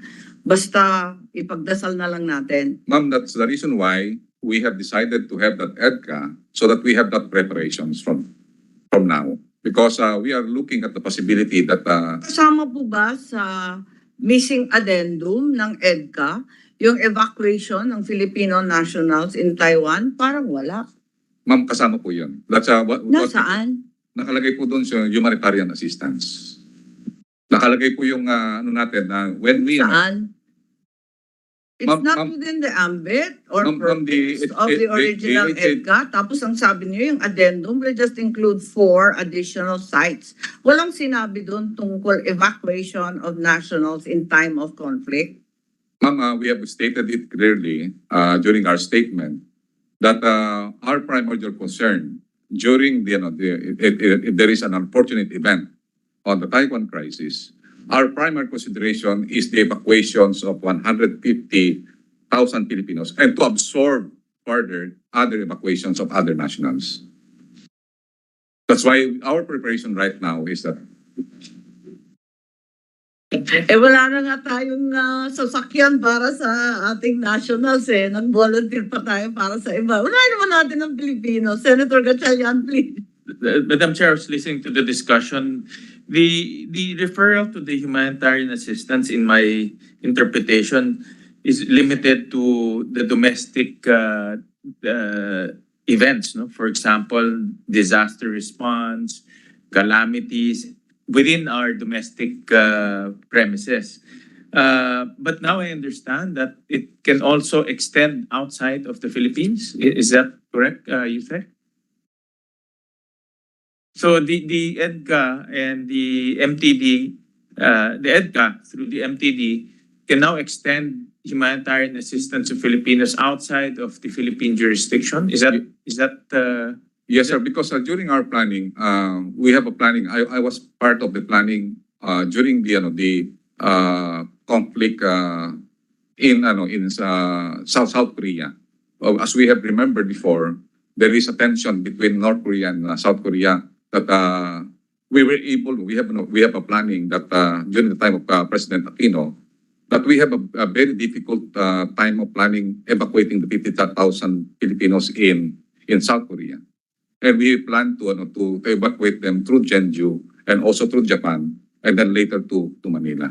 And with that plan also can be expanded. EDCA sites can be expanded on humanitarian assistance because it is included in the planning that it included other emergencies, meaning it can be expanded. Does that mean that we can use American assets to ferry Filipinos from Taiwan or Korea or other jurisdiction for that That's matter? in our discussion, your honors. That's a possibility. That's a possibility, including that during our disaster relief operations, we were able to use 4C-130s. But that's within our jurisdiction. But we're talking Yes, about yes. outside of the Philippine territory. Yes, your honor. This is also one of our possible consultation with our counterparts. Of course, in my opinion, we have to do every means to bring back home our Filipino OFWs, regardless of the means. But I'm just trying to understand and appreciate that through the MTD as the legal document and the EDCA, which is the enabling document, that we can use American assets to bring home Filipinos from South Korea, from Taiwan, or from other jurisdiction. That's enshrined in the agreements that we went into. Is that correct, Ho? Yes, sir. That's why during our 2+2 meeting in the US, we really intimated to them our concern. And with that, I believe being our ally, they might consider also that will be our intention that they will also help in really bringing the 150,000 of our OFWs. That's why during the meeting we have put into form those concerns. Thank you. Yes, thank you, Yusek Galvez, and I put my faith in you. But to go back to the military definition of non-interference, we're very clear US and China have both declared respect for territorial integrity and non-interference in each other's affairs, that this will constitute the fundamental basis for their relations. Paulit-ulit yan, all through the 60s, 70s, 80s. Now, how does the DFA, DOJ, or OSG define that term non-interference? Ibig sabihin, are there situations where interference through military intervention in the internal affairs of another state is permissible under international law? I think there's been the unfortunate comparison of the internal affair of the Philippines, including conflicts in Mindanao, for example, versus what the PRC characterizes as an internal problem of Taiwan. What is our understanding, therefore, when tensions do escalate, as they are now, of non-interference? Anong gagawin natin pag nagkaputukan dyan? Yes, Senate Secretary Manalo, please. Thank you, Madam Chair. Well, the Philippines fully subscribes to the principle of non-interference in the affairs of state and respect for sovereignty. And that's also enshrined in the UN Charter, which we fully subscribe to. That's why, for example, when tensions rose between the United States and China over Taiwan last August, our position has always been to urge the parties concerned to maintain levels of communication to avoid escalating tensions. I think that's as far as we can really go. We talked to both parties, and that has always been our message, so as to avoid any kind of escalation of tensions or prevent incidents from escalating into escalating tensions. That has been our policy and our approach in order to observe the principle of non-interference. Yes, but Secretary Manalo, China has not been shy in expressing its anger about the additional 4 EDCA sites directly facing the Taiwan Straits. If therefore it is established or even suspected that there are American armories in the EDCA sites and the Philippines is attacked by China or perhaps by Taiwan, we don't know at this point. If the Philippines is attacked by China, what will happen next? What will the Philippines do? What can it do? We are defenseless. What will the Americans do, therefore? What will Taiwan do? Thank you, Madam Chair. Well, of course, we hope that scenario never happens. But I think that's why we expect all countries to observe the principle of non-interference. And I think So China has... non-interference pa rin tayo, binanata na yung Pilipinas, Well- na bomba na tayo. Dahil nagdududa sila na sa Cagayan, na nakatago sa Isabela, nakatago sa Palawan, ng kung ano-anong armamento. Well, Madam Chair, if that scenario were ever to happen and we were attacked, aside from trying to defend ourselves, we would also have to seek the help of our allies. And one of them, of course, would be the United States, because we have a mutual defense treaty, especially in Is that... there any assurance from our treaty allies that they will come to our defense? Sure kayo. Well, I think in that scenario where the Philippines is attacked, what the U.S. has said is that their commitment is ironclad.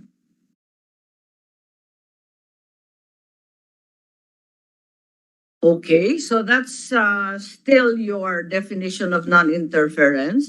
Are there situations where interference through military intervention in the internal affairs, or what are considered the internal affairs of an independent state, is there a possibility that it is permissible under some international law? Japan, for example, has spoken of extended deterrence to include counterstrikes. What is your thinking? Because then an attack on the Philippines could possibly be justified. I don't see where an attack on the Philippines would be justified. And I think if there ever were an attack by any country, we would have to undertake defensive responses. And I think in the case of Japan, that's the idea, at least in their new defense strategy. So I think our approach would, we won't start any conflict, but if we are attacked, of course, we have to defend ourselves in the best way that we can. Thank you, Madam Chair. We all know that at this point in time, even putting up a credible self-defense posture is very, very difficult and far-fetched for the Philippines. The president has also said that EDCA sites will not be used for offensive operations. So we get beyond defense or even self-defense. How does the AFP define offensive operations? Is the earlier aforementioned refueling, reloading, resupplying, repairing of American assets considered part of offensive operations? In military parlance, ma'am, an offense is when you do an actual attack. These activities that you mentioned, these are sustainment operations. Yes, so our To complement understanding is and- that the EDCA sites will never be used as staging areas for an attack on a third country. Is that correct? Yes, ma'am, that's very clear with what the president has said, that it will not be used for any offensive actions. Is a counterattack an offensive operation? Diba? Binomba na yung Pilipinas. If And what about the Japanese concept about the preemptive attack to prevent an impending attack, therefore a new counterstrike? a And counterattack, that is the same concept being utilized, I believe, by ANZA as well, Australia and New Zealand. I would suppose from a counterattack is a reaction to an attack. It's a defensive operation. So it still constitutes defense. Let's go back then to refueling, repairing, reloading with ammo and missile stores so that they can carry out attacks on a third country. Are these offensive? Again, it was mentioned by the secretary earlier that is not intended in any way to a third country, a third No, party. but you're going to reload. Di ba yan ang nangyari nung Vietnam? Yan ang problema natin sa Clark at sa Subic. Tapos in-extend pa sa Cebu, sa Mactan. Di ba yun ang nangyari dyan? Yung reload, refuel, lahat ginagawa sa Pilipinas. So, ibig sabihin, supply chains, they are also, the third country or the second country will be justified in attacking the Philippines by that measure. Diba, general supply chain yan? Supply lines to be disrupted in the event of war. Diba yun na yun?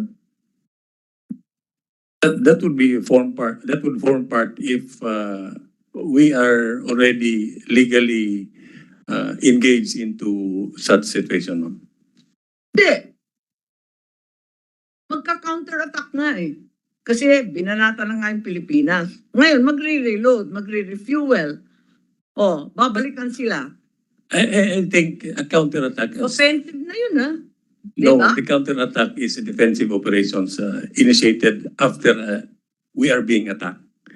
And in the event of an attack, Here, that a counterattack or a preventive or a preemptive attack to prevent an impending attack is defense.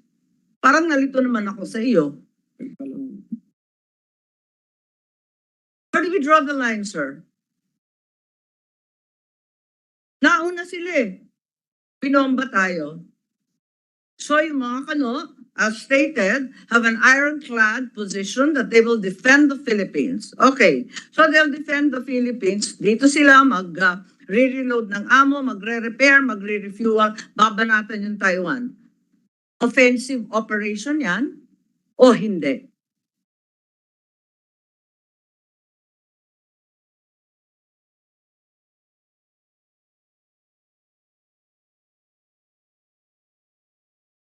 Madam, I think that the scenario of Taiwan attacking us, I think is very unlikely.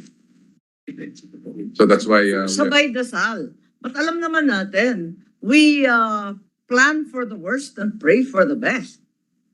So let's start thinking about the worst yeah, that's why, Madam, our plan is and not repeatedly enjoin the impossibility of such an incident occurring. Ano nga? Kasi nga nagalit sila sa atin. Naglalagay tayo ng kung ano-anong armas dito sa mga EDCA sites na yan. O, binanatan ngayon ng Pilipinas. So, yung mga Amerikano, tutulungan tayo kasi hindi natin kaya. Ayun. So, they are going to launch a counter-strike, a counterattack from the Philippines. Is that offensive? counterattack is defensive still. Offensive, defensive. Defensive. Offensive pa rin. Okay, so, if Taiwan is attacked, can the US use EDCA sites to counter-attack China? Considering that the counter-attack, as you said, is defensive. In the event that the U.S. Requests the Philippines in assistance under the ambit of the Philippine-U.S. Mutual Defense Treaty, constitutional processes shall need to be complied with. Any request shall be subject to consideration and approval of the Philippines. So if Taiwan is attacked, can the US use the EDCA sites to counterattack China? Yes or no lang po?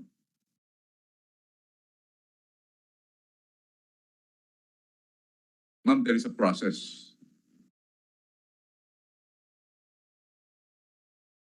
There's a process. Hindi, dapat yes or no kasi nagmamadali eh. Dahil nagbobombahan na eh. Dapat alam natin ang sagot beforehand, di ba? Hindi, ang problema, defensive, offensive. Defensive, di ba? By the rationale provided by General Centino. Defensive pa rin yun. Kasi pinagtatanggol mo lang yung sarili mo. Pero, is it your view, therefore, that the MDT covers attacks against Taiwan? Parang ganun ang mangyayari niyan. No. Is If that- Taiwan is attacked, can the US use EDCA sites? Andito na tayo. Hindi na yung Pilipinas ang naatake. Yung Taiwan na ang na-attack. Okay? The US can use EDCA sites to counterattack China? Yes, please. Yeah. Please identify yourself. Di ko Major mabasa General po. Hetsanobo, ma'am. Ha? Major General Hetsanobo of the J5. Ah, yes, that's right. Hi. Ma'am, we don't have an MDT with Taiwan. What Okay. we have is an MDT with the US. Now, the MDT, ma'am, cuts across the both our forces. So, if the Philippines is attacked, then the treaty obligation will Wala apply. tayong magagawa. Di Yes, ba? ma'am. Taiwan was attacked. Oh, makikilang ang Amerikano kasi sila talagang nagtutulungan Yes, ma'am. militarily. Yes, ma'am. Yes, Oh. ma'am. Paano yun? Ang US, pupunta ngayon sa atin. Yes, ma'am. O kayo pinakamalapit, nakatambak ang gamit namin sa inyo. Yes, ma'am. Payag kayo na babanatan natin itong kapitbahay nyo. Ma'am, we will have to defer to what the DFA said a while ago, that we have to interpret the EDCA site according to the provisions that was written. However, ma'am, in the event that there's going to be an invocation of the treaty, if the US will be the one to invoke the Invoke treaty, yan. Sigurado. then we have the treaty obligation to help. That's So, how I therefore- understood the MDT. So, therefore, patay tayo niyan. So, ang sinasabi mo, MDT covers attacks against Taiwan. You just said that, dear. Naku, General I did not, Esinova. I'm sorry, ma'am. I'm sorry, ma'am. I did not. O, sabihin natin, Yes. if US forces stationed in Taiwan are attacked, will that also trigger the MDT? Yes, ma'am. Sa MDT po kasi O kaya, ma'am, nakalagay doon. papanatan natin ang Taiwan in defense of our treaty ally. Ma'am, let me qualify what I said a while ago. Nakalagay po kasi sa MDT, ma'am, if the US Armed Forces, or Philippine Armed Forces for that matter, were attacked, then that is a condition to invoke the treaty. Condition po yun, ma'am, if the US Armed Forces will be attacked. This is in Article 4 of the Mutual Defense Treaty that Kaya nga. an attack on either party in the geographical area of the Pacific or on its armed forces is already a ground to invoke the treaty. But the treaty will have to go through its constitutional processes. Nakalagay din po yun, sir, kasi hindi naman po siya, ma'am, automatic. It will have to undergo the constitutional process of the country. Yes, regardless, Yes, ma'am. but you have triggered the process for the MDT to work and obligated the Philippines to defend the US forces attack in Taiwan. Is that correct? No, ma'am. What I was trying to explain a while ago, ma'am, is the provision of the MDT. How it is going to be applied, ma'am? We will depend on our leaders. I cannot answer for that. I'm just trying to paraphrase what's in the article of the MDT. Parang mabigat naman yan. Pag binanatan yung US forces sa Europe, damay rin ang Pilipinas, pupunta tayo sa Europe, ipagtanggol yung ating treaty ally. Yun lang ang sinabi mo. O, sa Pacific area lang. O, sige, sa Pacific area. O, sa banda. Mamili ka.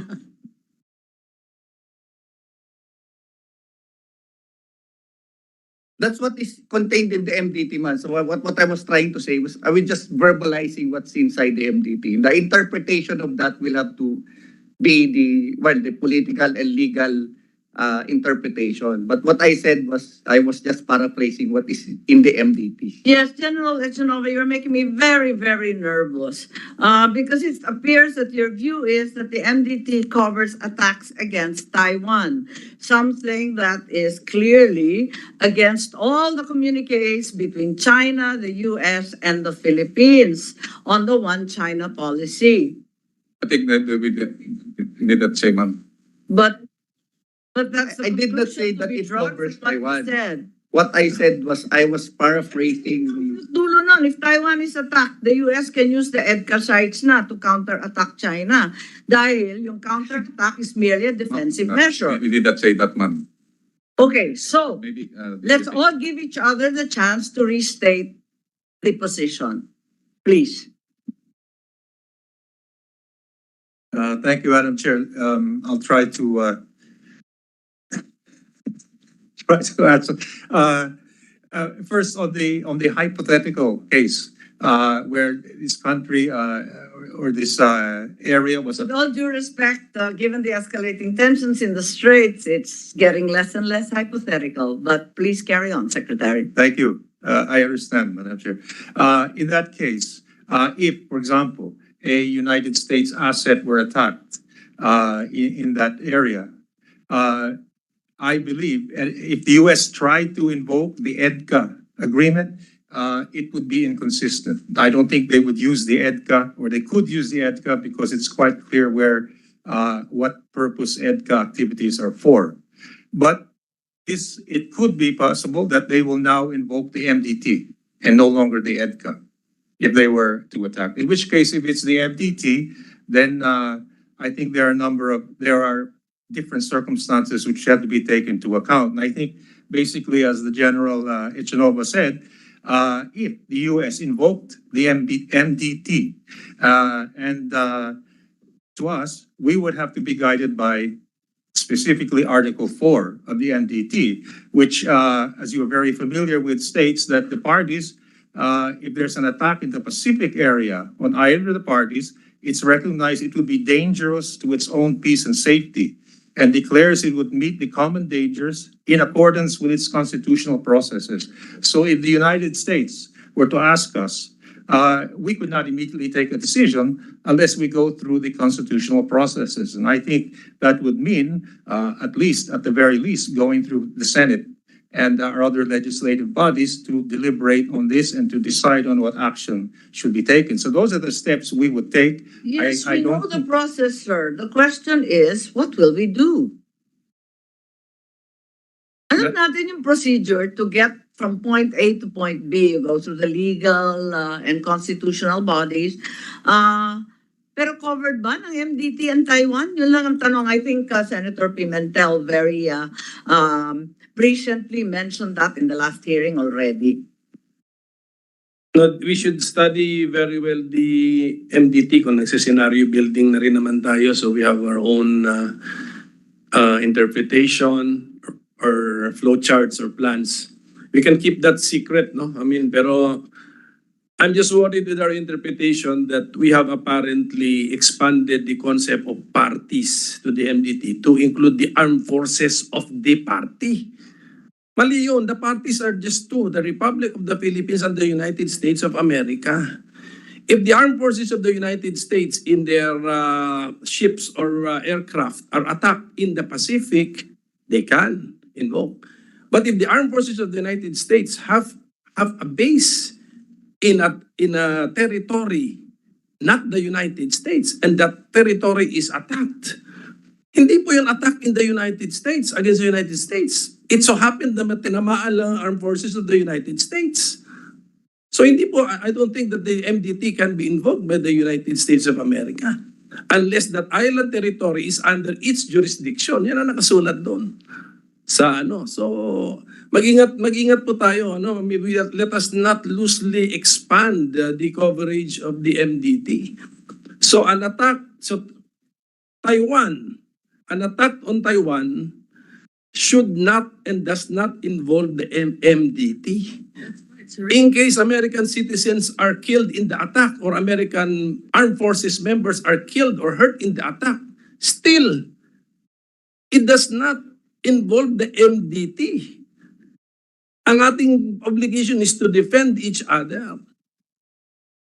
So if our treaty ally wants to defend another territory, I do not think the present language of the NDT obligates us to join. Mag-ingat po tayo. I mean, when they say parties, lalo na nung panahon na sinulat ito, ang parties no, sa under international law were states. Okay, states. Ngayon nga, nag-evolve na nga, may pwede na. Okay, so let's be very, very careful. Kaya nga nagbulungan kami na kung kino-consider natin na ang armed forces ng treaty ally natin is one of the parties. Kaya nga in-extend namin dun sa absurd situation na na-attack yung armed forces nila sa Europe area. So yun. So I think that last phrase in Article 5 on how to interpret Article 4 means that yung attack sa armed forces nila would be in their vessels, in their military vessels in the Pacific area. Because before that phrase, merong mention an attack on an island. That island in the Pacific area must be under its jurisdiction. Okay? So, klaro yun. So, there is an attack on an island, may citizen siya ron o may armed forces siya doon, hindi po yun. Hindi kasama MDT doon. Anyway, that's my interpretation. That's our Which I can understanding. express publicly as a senator. We must have our own interpretation, which you can keep secret, but siguro in an executive session, that if you want an interpretation or the position of the admin of the administration, you can explain to us. Okay, that's the official interpretation or position of the government. Thank you very much, Senator Pimentel. That's a very cogent description and delineation of the MDT, an ancient document, as we well know. But may I take it one step further? What about the act of intercepting air and naval assets heading toward Taiwan? Will this fall within the definition of offensive operation? Or will this fall outside the purview of such term? Since, again, this would appear to be a defensive action. Kasi yung armed forces everywhere. Siyempre, hindi pwede yun, ano? Madam, can we request Yes, for, Yusef Galvez, please. for an executive session for the discussion of this because this is very sensitive already? Yes, we understand. And it's just a question, however, that's being asked in universities today, in the media, and being aired by many, many fora. Intercepting air and naval assets going to Taiwan. Is this offensive or defensive? Yun lang. O, wala muna yung Pilipinas. Madam, we really wanted to have some sort of realistic discussions in the executive session, Madam. Okay, iwan muna natin sa sirit ang sagot ng mga tanong. Kung ganon, in the meantime, let me just bring up if kaya pa ng ating mga members, the AFP spokesman, Colonel Aguilar, admitted that aside from disaster response, the EDCA sites may be used jointly by the US and the Philippines for emergencies. What are the emergencies contemplated exactly by the AFP? Emergency na ba yun? Yung intercepting other countries' air and naval assets with whom we have a treaty agreement?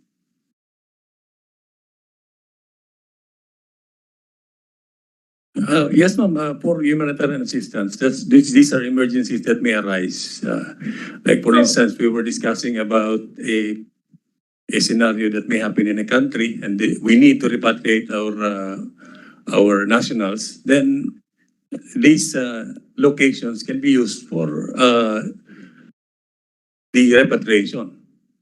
So you are saying, Not General, necessarily disaster. the emergencies referred to by your spokesman are clearly humanitarian or disaster emergencies. Period. Wala na pong iba. Wala nang counter-strike, wala nang defensive counter-attack, wala nang extended deterrence, wala na lahat yun. Basta disaster lang. Disaster or human-induced disasters, ma'am, like what's happening if there's an outbreak of war that may happen in other countries and we need to repatriate. So humanitarian lang. Yun lang yung emergency wala nang ibang emergency. Kahit, yun nga, yung nabomba yung Pilipinas, yung EDCA site sa Pilipinas nabomba. Hindi kasama yon sa emergency na tinutukoy ng ating spokesman. Yes, ma'am. Kasama o hindi? Yes, kasama or no, hindi? These are the emergencies that we're referring to, like in the event of humanitarian assistance. Hindi kasama doon yung counter-attack, yung defensive o offensive na hindi tayo maliwanag. Ganun ba yon? We refer to the EDCA locations. Yes, ma'am. Okay. So, Just to pursue that line of questioning, I just want to ask Yusek Galvez or the DFA if they have already outlined a contingency plan for our OFWs in critical areas, no? Whether it's Taiwan, South Korea, or others. These issues are becoming quite contentious nowadays, no? And I heard earlier that the agreement can be interpreted in a way that the humanitarian assistance can extend outside of the Philippines. So that being the case, no, have we already outlined whether with the Americans or with our own selves a contingency plan on bringing back home OFWs from areas that are critical? Yes, sir. In fact, yung lahat po natin na mga tinatawag natin defense attachés already have that kind of arrangement with our Philippine country team. In fact, during the crisis in Korea, during the Aquino administration, we were able to enhance that's planning purposes, and we were able to plan for the evacuation of our OFW, 50,000 OFW. In South Korea. And also in this case, we are really planning for contingencies, for emergencies, just in case there will be a breakout of a conflict, heightened conflict on the different plus points that we have identified. And with that, we are discussing to our counterpart that the possible use of our EDCA sites and other possible areas that may be used for humanitarian evacuations of mass evacuations of Filipinos and even other nationals. In fact, I have discussions already with the UN country representative on the possible ways on having that kind of preparation. So we term it, Your Honor, non-combat or NEO operations. Non-combat evacuations. But that's already in place. As Yes, we speak. yes, Your Okay. Honor. Yes, Your Honor. All right. And ma'am, on a separate note, no, for the implementation of EDCA, how much budget are we looking at? No? Of course, we'll be doing balikatan exercises. I'm assuming we're expanding it, no, because we're expanded the sites. How much budget are we looking at, no, to fully maximize the agreement for 2023 and possible for 2024? Do we have For any? 2023, they have already, the US already have already. How about on our side? You On said? our side, sir, we are on the planning. How much do we have any figure already? We have, Well, 2023 tumatakbo na, no? So I'm sure that's part of your appropriations.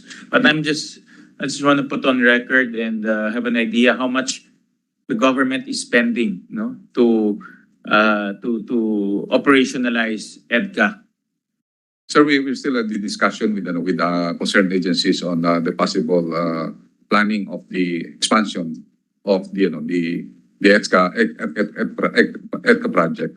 For now, what we have identified is the different projects being funded by the US. Yeah, but ongoing na yung Balikatan, di ba? I saw it on TV. So Yes, sir. Yes, sir. The Balikatan will be completed. It started already last April 11, and also it will be completed on April 20. and we will have succeeding exercises throughout the year. There will be a continuing planning for the next year. Okay. So the iteration of the Balikatan exercises will be on another month of April. Yeah, my chain of thought there, Yusek, is this cost efficient for us? No, because what I understand from EDCA is the capacity building is in the form of working together, no, with the Americans, no, and because of that, I am assuming that we are saving many things, no? For example, training. For example, if we pay a trainer, then we have to pay that. But in this particular case, it's part of the exercise, so we're saving a lot, no. So what I'm driving at is how much is the government paying vis-a-vis how much the government would have paid, no, if we do this on our own, no. That's what I'm driving at. I want to see whether this type of activity is cost efficient for us. No, I am assuming it is. No, and I'm assuming also that it's also medium term and long term looking, forward looking. No, because the interoperability will be running for a long time. So just submit to us na lang, Yusek, the budgetary requirements to operationalize EDCA. On the Philippine side, no? In American side, nakita ko meron na, but Philippine side lang. And then second also, just submit to us, Yusek. I mentioned this earlier, what is the end goal? No? How do we measure interoperability? How do we measure capacity building? For example, on interoperability, I'm assuming this is in line with the MTD, no? Because how do you defend ourselves if we cannot interoperate? But what is the gauge that we have already interoperability with the American Armed Forces? No, so just submit to us later on some form of a gauge or measure whether all of these things are being achieved. No, again, I just want to look at how far are we in terms of achieving the goals of this agreement. If you don't have the answer now, you can just submit it to the committee later on. On the funding, sir, we will submit, considering that we are in the process of really looking at the expanse of the expenditures that we will be having on having a co-use facility with the EDCA. Secondly, the experience of our soldiers training with the Americans is very, it's also life-saving. Considering that during the Balikatan iteration, it's also developed our forces, not individually but also organizationally. I will cite an example wherein during our earlier Balikatan, we were trained the first LRC, like the reaction company, and we look at that when the Delta Force trained our LRC, first LRC, they equipped them, they trained them, they facilitated the construction of the MAC buildings, and also they put into form the modernization of these LRCs. And if you'll see the impact of that LRC, the LRC are the most one of the most elite, and also including the Marines, the Force Recon, and also the SEAL team. These are the elite of the elites, and they were used during the Marawi siege. And if you look at the value of the training that we had during Balikatan, it is some sort of immeasurable, considering that the value of the training, the training of our soldiers, also including with the Australians, it really gave them the confidence to really fight and win wars. For example, in the different divisions in Mindanao, where they were trained for counterterrorism, our Australian and American forces were able to train each of the divisions.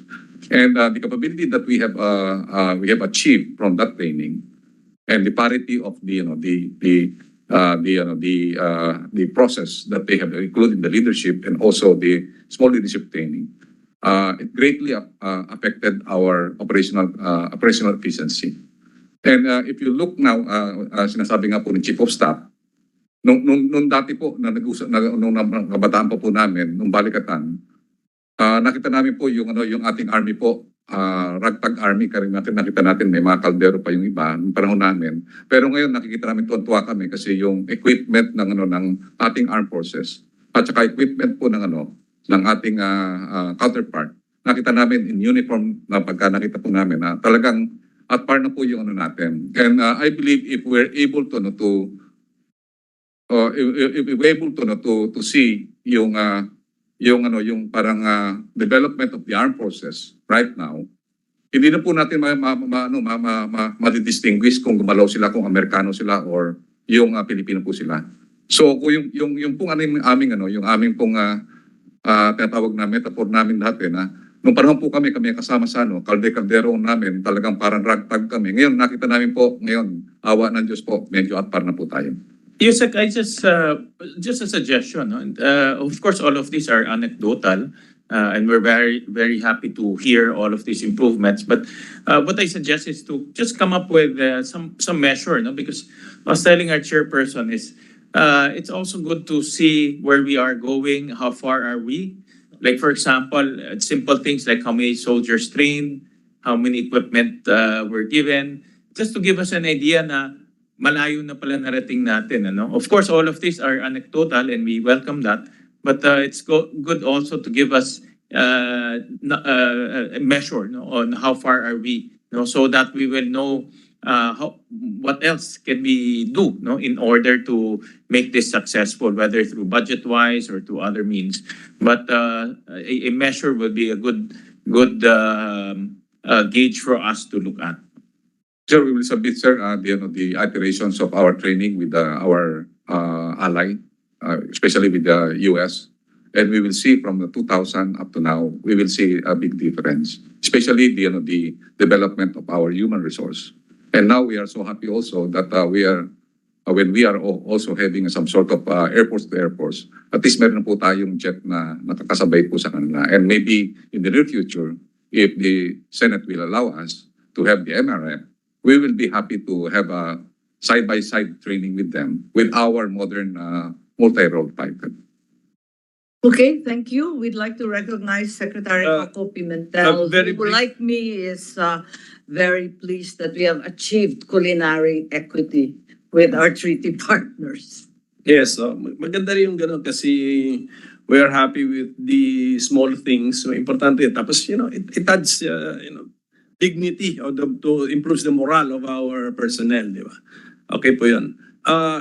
I'll pursue the point of Senator Gatchalian, just an additional input for consistency's sake, para kalaro pa tayo. Sabi natin kasi as the rationale for the additional EDCA locations for the Naval Base Camilo Ocias in Santa Ana, Cagayan, and for the Philippine Air Force Forward Operating Base Lalo Airport in Cagayan. One of the rationale, sabi natin, possible evacuation area in case of possible conflict in North Korean Peninsula and Taiwan. Okay.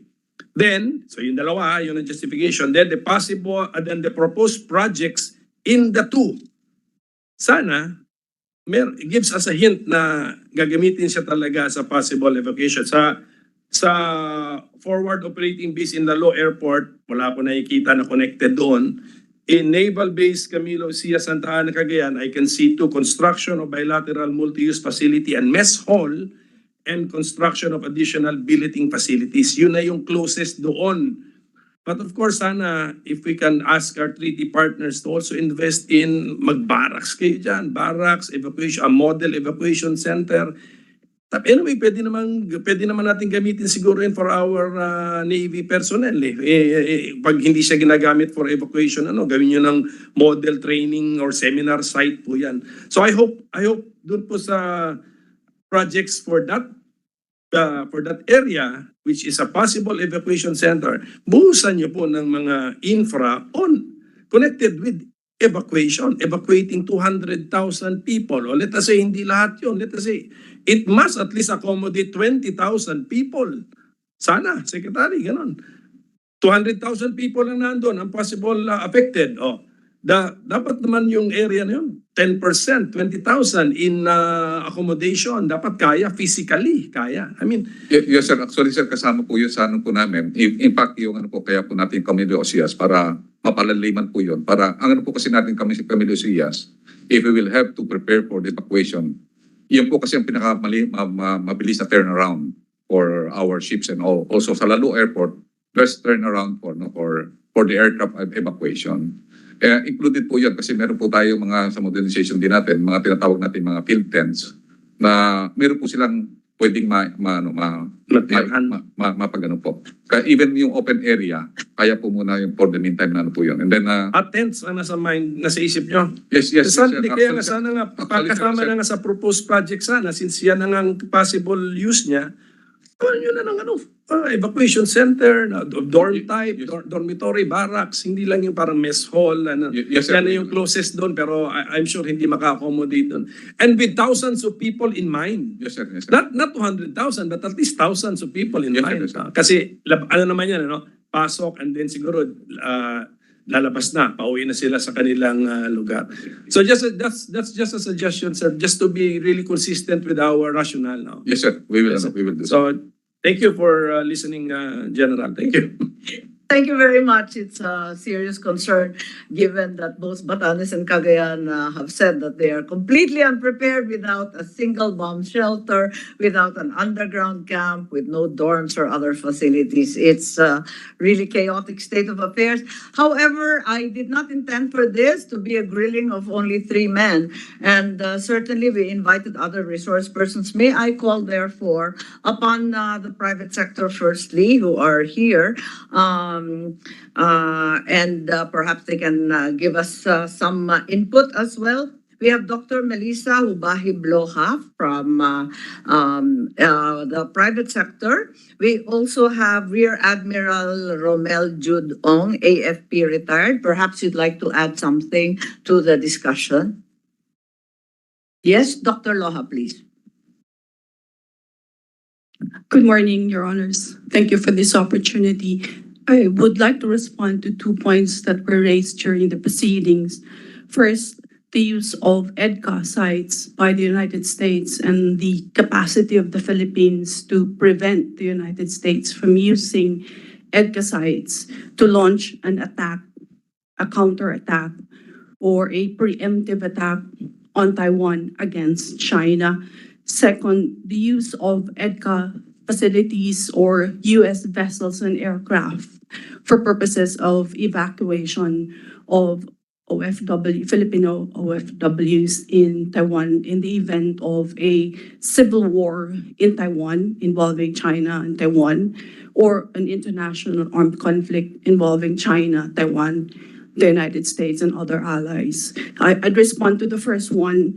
I would say that the approach of an American vessel or aircraft towards Taiwan, even if it's for the purposes of evacuating OFWs, would call an offensive attack on that vessel or aircraft by China.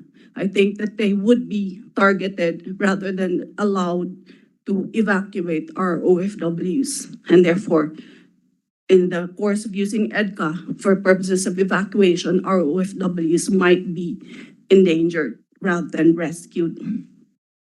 Responding to the second point, I would like to refer back to Lim versus Executive Secretary, where the Supreme Court en banc interpreted MDT, VFA, and EDCA in relation to the UN Charter and the Philippine Constitution. And the Supreme Court, in a lengthy paragraph, explained that at no point that should EDCA, MDT, or VFA be used for purposes of an offensive attack.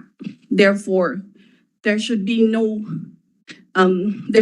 doubt at all on whether the United States can be allowed by the Philippines to either use an equipment or a material situated in an EDCA site for purposes of an offensive attack in Taiwan, either against Taiwan or against China. Even if these materials are inside Philippine territory.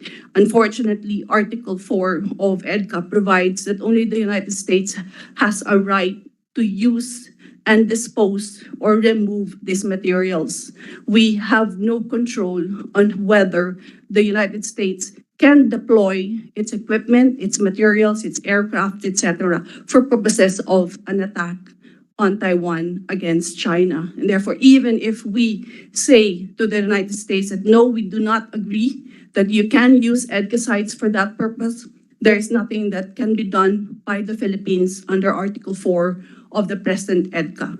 Finally, EDCA, Article 4, does not allow the Philippines to inspect materials, the type of materials that are entering our territory.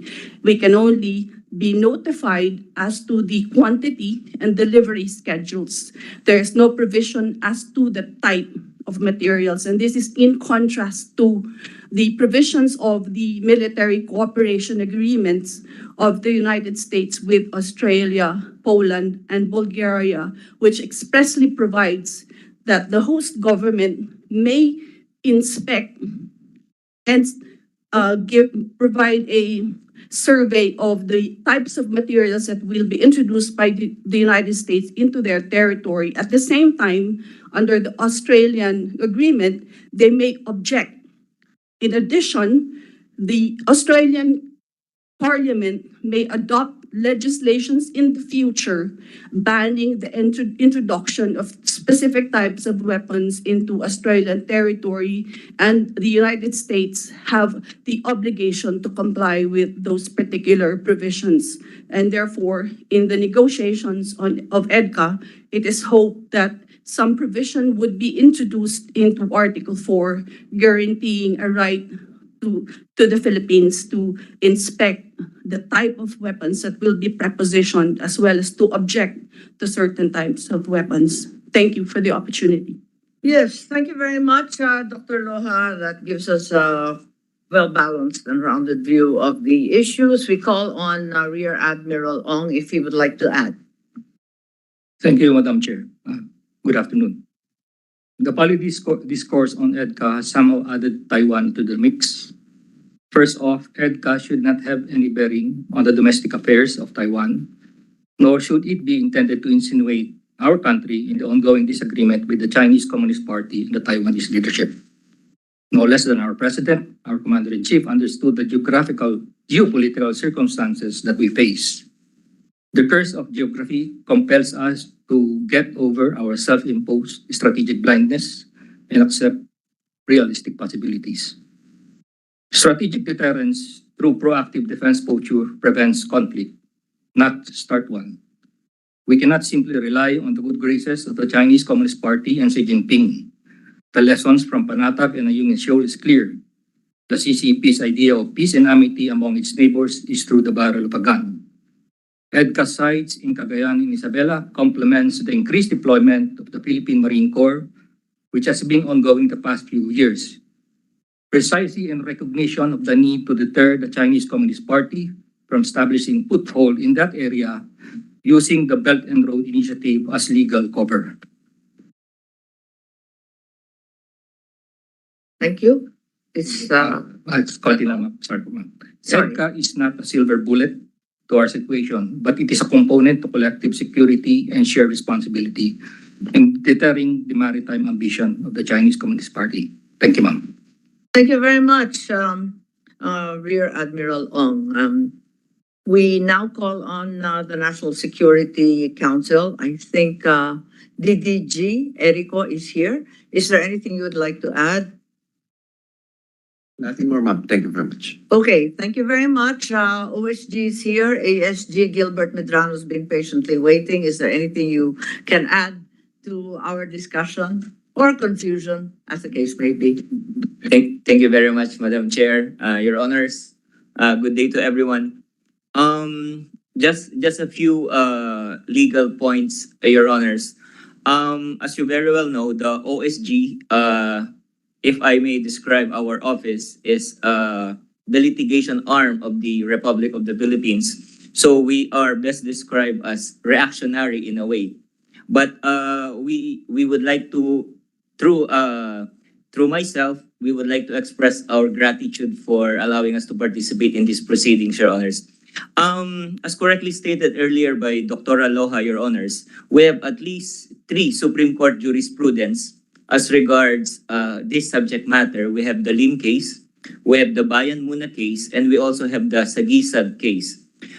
These particular cases pertain to various interpretations as regards on how to best tackle, discuss, and decide matters pertaining to our, and I would like to emphasize this, Your Honors, mutual defense.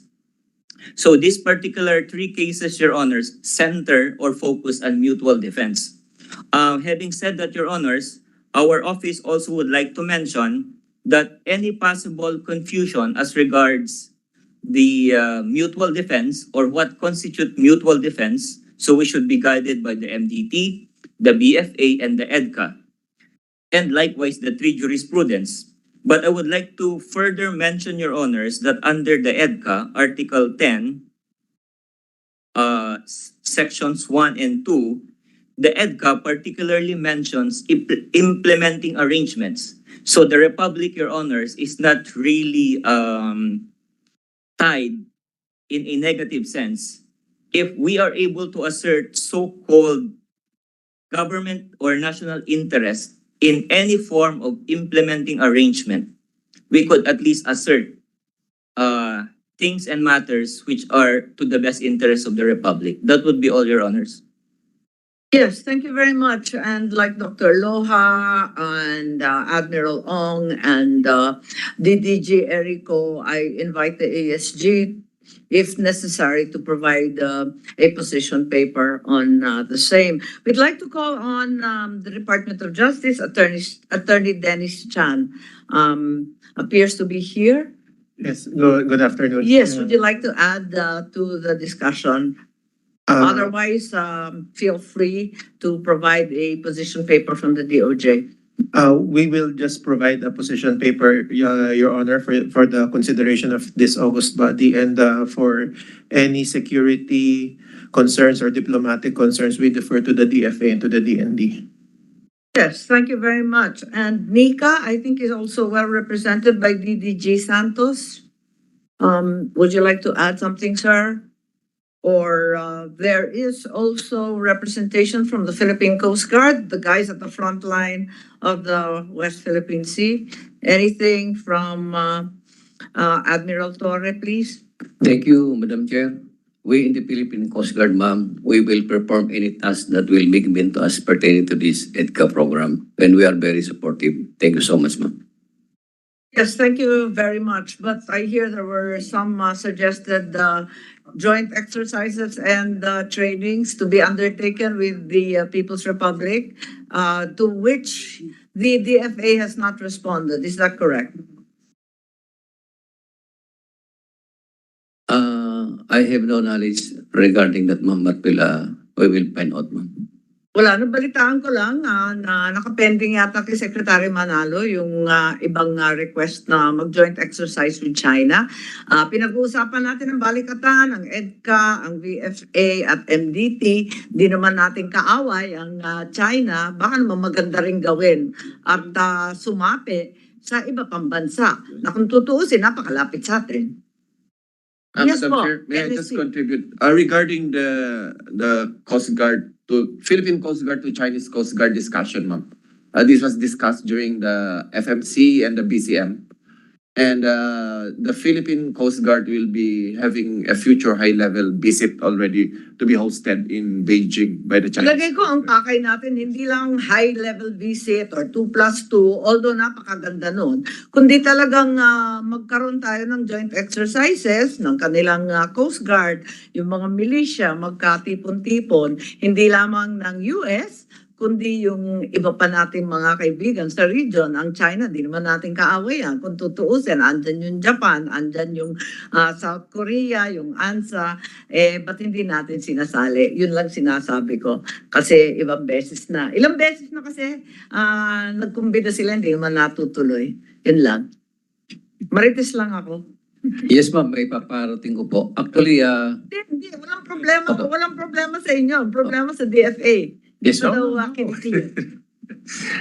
Madam Chair, actually, again, it's a case of the proposal ng China, and we're open to having possible patrols with China. There's no problem with that. But it's again we have to discuss the terms of reference.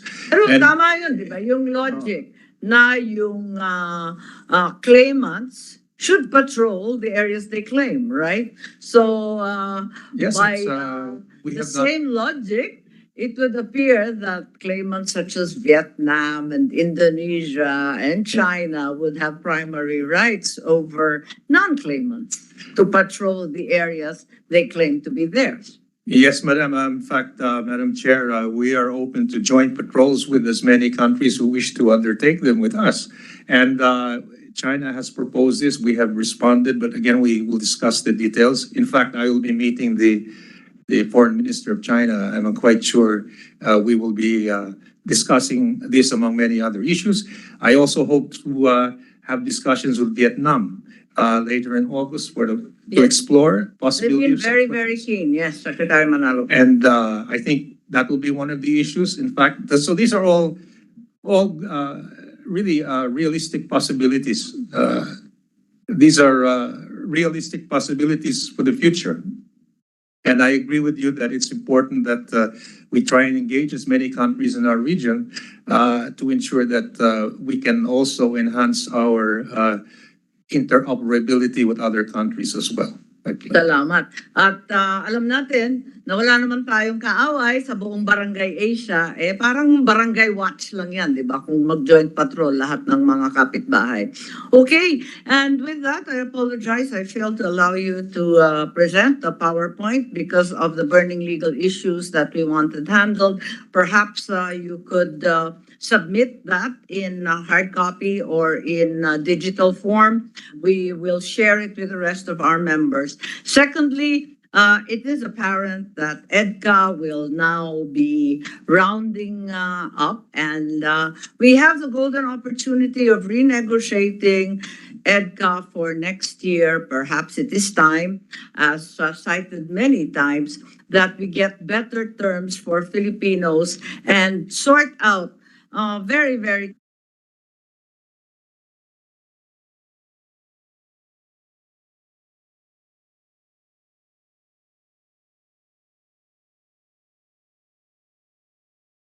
sa Pilipinong sundalo. Maraming salamat po. Thank you very much. And with that, we suspend the hearing of the Foreign Relations Committee on EDCA.